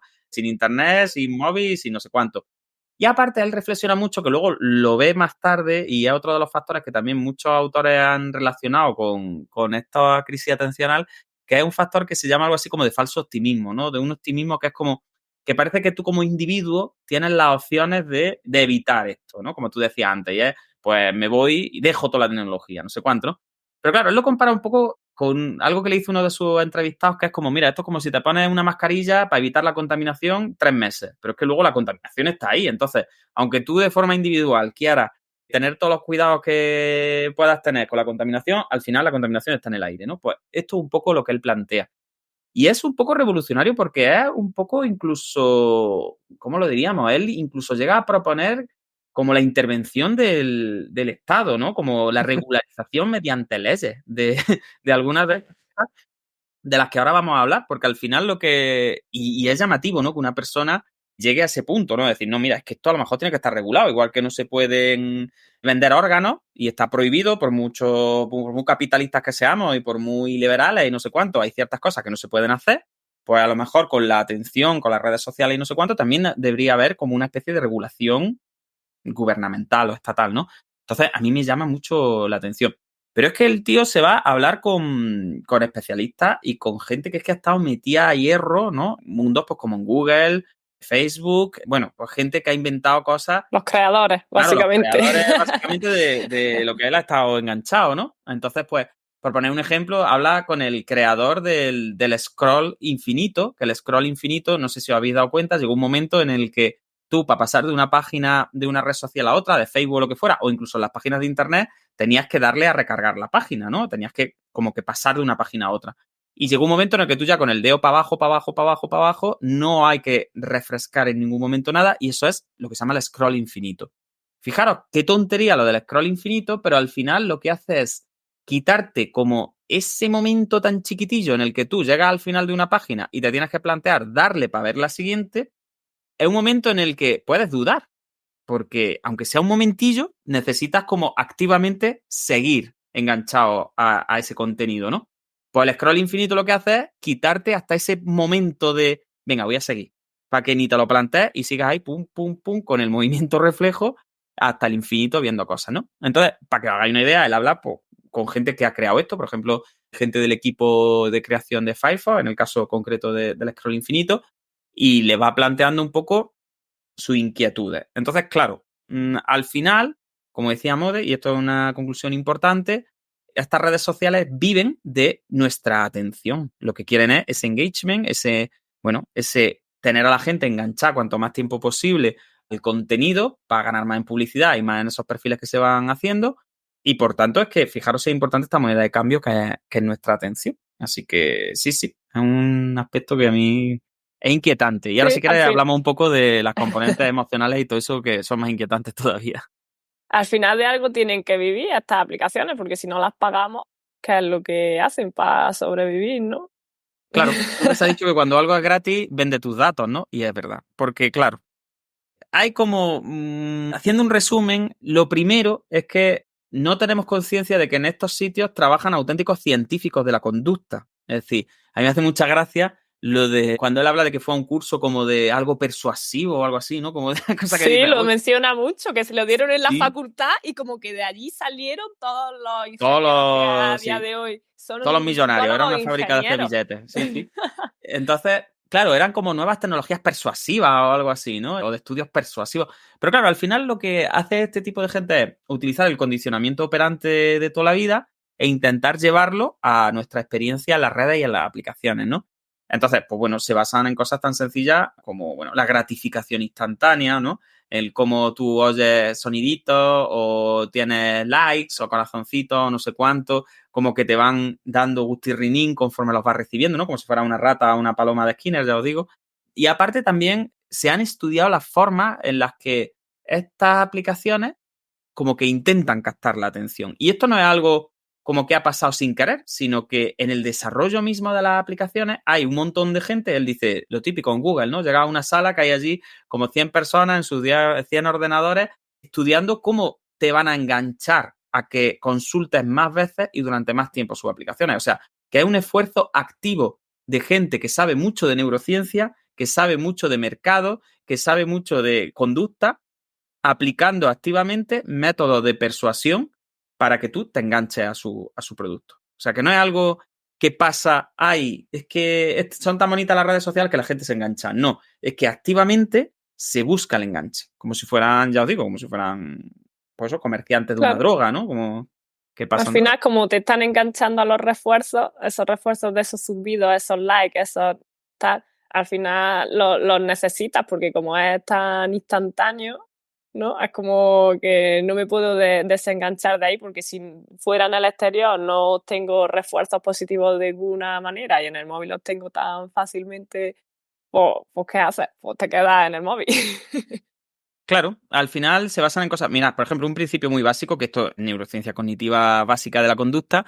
Nosotros tenemos muchas más emociones negativas que positivas desde el punto de vista, pues, evolutivo y de supervivencia. Es decir, es mucho más útil tener emociones negativas porque las emociones negativas te van a ayudar a la supervivencia, te van a ayudar a huir, a luchar o a enfrentarte a lo que sea, ¿no? Entonces, claro, nosotros de fábrica siempre vamos a tender a mirar o a llevar nuestra atención más a lo que nos resulte como indignante, peligroso, lo que tenga una saliencia negativa nos va a enganchar siempre más que la saliencia positiva, aunque parezca lo contrario, es decir, siempre nuestros recursos atencionales cuando ven algo que no les cuadra porque pueda ser peligroso, porque pueda ser algo que nos genere una emoción negativa, una emoción como la indignación, como la agresividad, la ira, ¿no?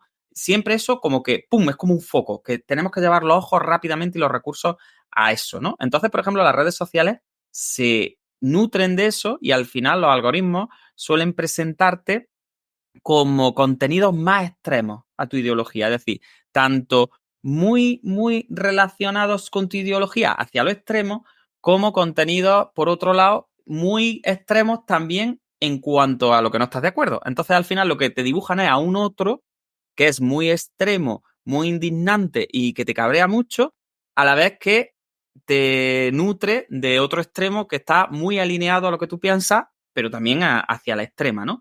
Entonces, al final, todo esto que se comenta en las redes sociales como que están fomentando los extremismos ideológicos, él lo razona con datos, lo razona directamente con algoritmos y, por ejemplo, se sabe que en YouTube, de hecho, y estamos en YouTube, y si estáis viendo este vídeo posiblemente sea en YouTube, el algoritmo va a tender siempre a priorizar extremos y esto lo han reconocido los propios responsables de la marca en algunos documentos internos y también tuvieron que reconocerlo en algunos procesos, por ejemplo, de elecciones presidenciales, de cómo las personas que se encontraban en un espectro más extremista ideológico veían en YouTube como cada vez más contenido que era como una vuelta de tuerca más sobre el extremismo y no tenían nunca el contrapunto, no veían nunca información o contenido que fuera desde otro punto de vista. Entonces, claro, al final, basarse en esta preponderancia de lo negativo o de lo indignante, lo que va a hacer es que cada vez como que se te sirvan platos todo el rato que van a alimentar esa indignación tuya. Porque eso llama la atención más que cosas que no estén alineadas con tu punto de vista. Para que nos Sí, hagamos una idea. la verdad que es increíble. Yo cuando lo leía me quedaba, digo, ¿cómo puede ser esto? Que sean capaces de conocerlo y que sigan utilizándolo. Y bueno, y al final, pues algunos de los autores que entrevistan en el libro, pues son personas que han estado dentro, que luego pues han visto éticamente, pues, cuando lo estaban creando en su momento, no fueron capaces de ver lo que estaban creando, después se han ido dando cuenta. Desde dentro quisieron intentar realizar cambios y fueron expulsados, o sea, la rueda los expulsó fuera directamente. Claro. Y Además, y ya te digo, a mí lo que más me llama la atención es cómo se busca activamente descomponer al individuo, ¿no? Al final, él lo dice, que hay varias formas que él ha reconocido en las entrevistas. En primer lugar, por ejemplo, directamente lo que comentábamos, ¿no? Es como que nos hacen desear recompensas frecuentes y tiran de dopa, como están diciendo ahí un poco en el chat, ¿no? Es como que te dan recompensas que son muy instantáneas, muy gratificantes, pero que duran muy poquito en el tiempo. Entonces tú estás constantemente en la búsqueda de la nueva gratificación sin que las gratificaciones que ya tienes como que te llenen lo más mínimo, ¿no? Serían como esos neurotransmisores de la novedad, como la dopamina, todo el rato ahí saltando, mientras que los neurotransmisores de la hora, ¿no? Cosas que tienen que ver más con la serotonina, que tienen que ver más con los endocannabinoides y todas estas cosas, pues no duran, porque es que a ti los likes te sirven los nuevos likes, pero los likes que ya tienes es como, bueno, eso ya pasa pasa a otro plano, ¿no?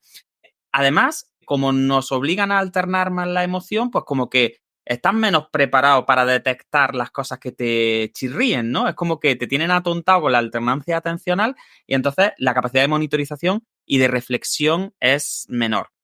Además, conforme tú le vas dando a me gusta o a no me gusta, o vas entrando en unas cosas sí, en otras no, en algunas cosas de las que te entras estás 1 minuto, mientras que en otras estás 3 minutos, mientras que en otras no estás nada, esos perfiles nos van haciendo como un seguimiento de dónde echas tú más rato y qué temas son como los que te llaman más la atención. Por tanto, te descomponen un poquillo y ya saben, pues como los temas que son más para distraerte, los temas que son como más para incendiarte, los temas que te citan, tus preferencias en cuanto a muchas cosas, ¿no?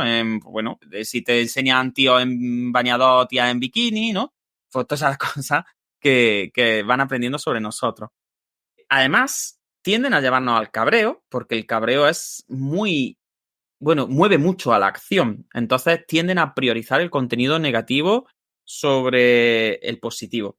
Y además, ya no solo priorizan el contenido negativo para nosotros, sino que también nos exponen puntos de vista cada vez más radicales en la gente que nos rodea. Por tanto, tendemos a pensar que el entorno es más peligroso, como que estamos encendiendo de nuevo esos sistemas atencionales, ya no solo por el contenido que nos muestran a nosotros, sino por las opiniones que vemos en los demás. Entonces, como que tendemos a pensar que, pues eso, que el gobierno es todavía más malo porque todo el mundo piensa que es malísimo. Y si yo pienso que es un -7 de malo, es que estoy viendo opiniones en mis redes de gente que piensa que es un -14. Y entonces yo ya ahora es un -15. Y ahora me empieza a enseñar cosas que son un -20. Entonces, al final, como que tendemos a sentirnos rodeados de gente cabrea, al final. Y eso nos nutre a nosotros, ¿no? Y al final, pues, se acaba incendiando a grupos grandes de gente y eso, pues, llega a tener unos efectos que son, bueno, pues devastadores y que él pone varios ejemplos que a mí me parecen muy buenos sobre cómo las redes sociales han intervenido en algunas elecciones presidenciales, por ejemplo, en algunos países que han llevado a algunos políticos muy extremistas a ostentar el poder. Me parece increíble, no los vamos a contar para que la gente los lea. No, pero, no, la gente que vamos, los lea, por supuesto. yo no me lo podía creer. Sí, tal cual. Tal cual. Y, por ejemplo, cuando se hacen investigaciones en el caso de YouTube, pues dicen, no, bueno, fíjate, no se te van mostrando cada vez contenidos más extremistas, ¿no?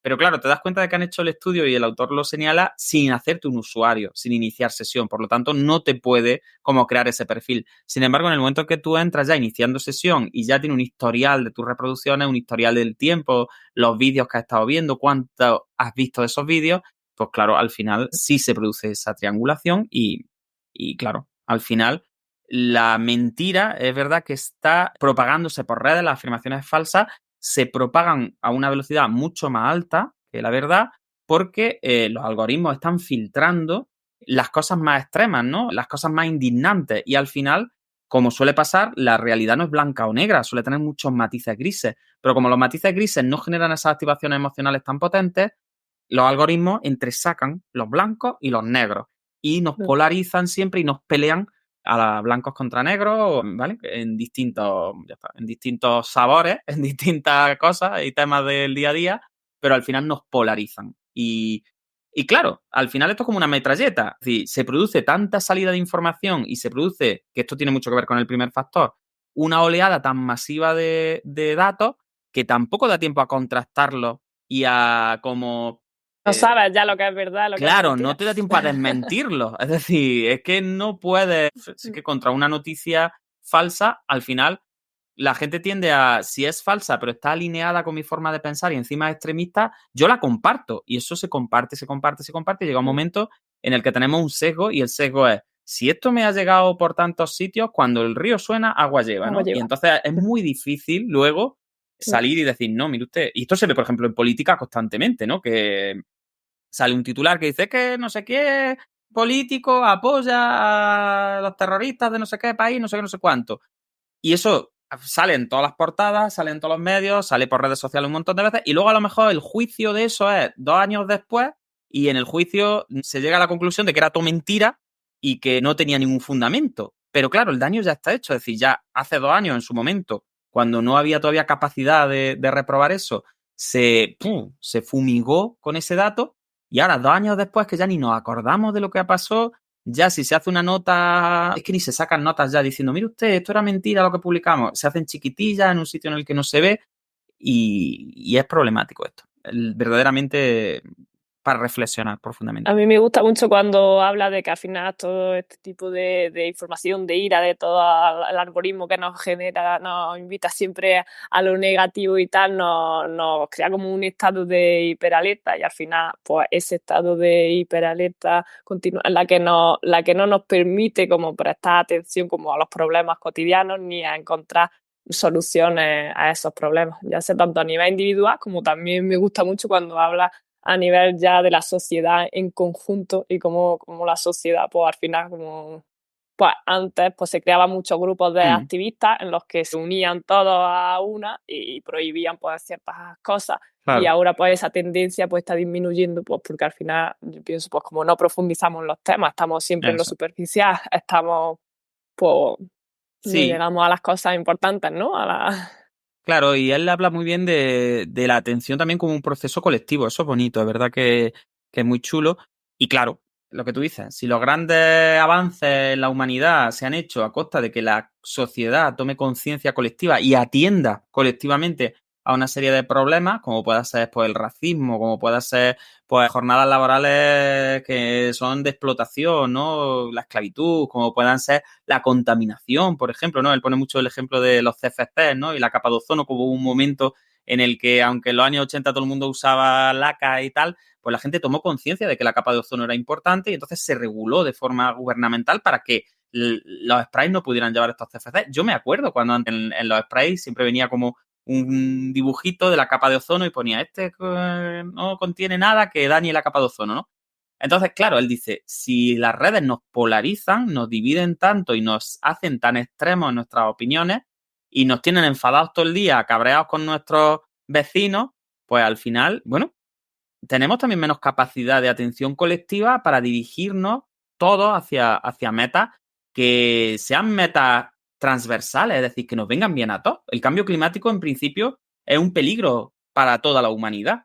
Sin embargo, parece como que está guay seguir el negacionismo en general, es decir, tener una opinión que es como una opinión individual contra el colectivo, contra la mayoría de la gente, porque así parece que yo como que soy más inteligente, ¿no? Como que todo el mundo cree en el cambio climático y están engañados. Y yo que soy más listo que nadie, no creo en el cambio climático. Y las redes lo que van a hacer es entrar en contacto con otras personas que siguen esa posición, ¿no? Y entonces, al final, como que vas polarizando y la realidad es pues, que no nos ponemos de acuerdo para luchar con las cosas realmente importantes. Y también la alta tasa de, como decíamos en el primer punto, de reciclaje de la información, todo corre tanto que para solucionar los problemas tenemos que sentarnos, tenemos que reflexionar y tenemos que profundizar en el problema. Pero claro, como las noticias van cambiando cada 5 minutos, tampoco podemos decir, uy, es que ha pasado esto que es muy importante, ¿no? Sí que están pasando 500 cosas a la vez, con lo cual, como sociedad, tampoco tenemos un foco, como un foco identificado de problemas a los que tenemos que hacerle frente de una forma colectiva. Y eso, la verdad que es una reflexión también muy bonita que se puede sacar de este libro. Sí, a mí me marcó. Además, Me gustó. Yo libro. estoy encantada con los libros que me recomiendas, Juan. Hombre, claro, yo que solo te recomiendo calidad. Yo te recomiendo cosas de calidad. Bueno, pues son las 9 de la noche. No sé si te has dado cuenta, querida moderadora. Yo ya tengo jaleo por la casa. La moda es moderadora. Sí, pues si quieres, pues lo dejamos por aquí. Nos quedan algunos factores más que influyen en la atención, pero yo creo que los dejamos para un próximo. Yo creo que sí, que al final podemos dejar a la gente, si le interesa que nos lo pidan. Claro, que nos lo pidan por redes sociales. Fíjate que entráis a las redes sociales para cosas productivas. Pero que bueno, tampoco estáis mucho rato. Es decir, os ponéis el podcast un ratico, pero que luego también hagáis vida por ahí, os vayáis al campo a divagar mentalmente y esas cosas, porque ya veis que hay que tomárselo con seriedad la cosa. Es necesario, sí. Muy bien, pues un placer haber grabado contigo este capítulo. Pues sí, Modé, ya hacía tiempo que no grabábamos un capitulillo tú y yo, ¿eh? Esto, bueno, no, tiempo. Solo, yo creo que desde síndromes ocurrido? culturales. Yo creo que desde el primer síndromes culturales no grabábamos tú y yo un capitulillo. Desde el inicio del podcast. Así que. Muy bien, pues nada, nos despedimos. Nada, pues nos vamos a despedir, pero despídete con un poquito de no pegar el corte, Mode. Es que no sé despedirme. No se quiere despedir, no le gusta la despedida. Bueno, Mode, pues yo qué sé. Nada, que nos vemos en el próximo capítulo con... Bueno, pero dile, yo que sé, algo más romántico a la gente, en plan, espero que hayáis reflexionado. El himno de Andalucía, también tienes que cantarlo. Piden los twitcheros el himno de Andalucía. Sí, están pidiendo en el chat que cantes el himno de Andalucía. Ahora toca un periodo de divagación y de reflexión sobre el capítulo. Claro, también te piden que eches la bendición de Manuel de que el movimiento os acompañe. Pero yo siempre lo digo, pero parece que no lo soy tan cura diciéndolo como Manuel, porque la gente siempre se acuerda de cuando Manuel dice que el movimiento os acompañe. Bueno, Mode, venga, que el movimiento os acompañe y nos vamos. Bueno, queridos gente que nos sigue en el podcast, que el movimiento os acompañe. Bueno, muchas gracias por escucharnos. Y la Mode es que está que se va algo. Yo creo que se quiere ir al bar porque esto no es normal. Así que pasa buena semana y ser felices, divagar mucho, entrar mucho en flujo y atender a las cosas importantes. Porque la Mode está que se quiere ir. Está con la alternancia atencional. Algo tiene en el móvil o algo. No. Bueno, Mode, un besico. Bueno, hasta luego, hasta la próxima. Adiós.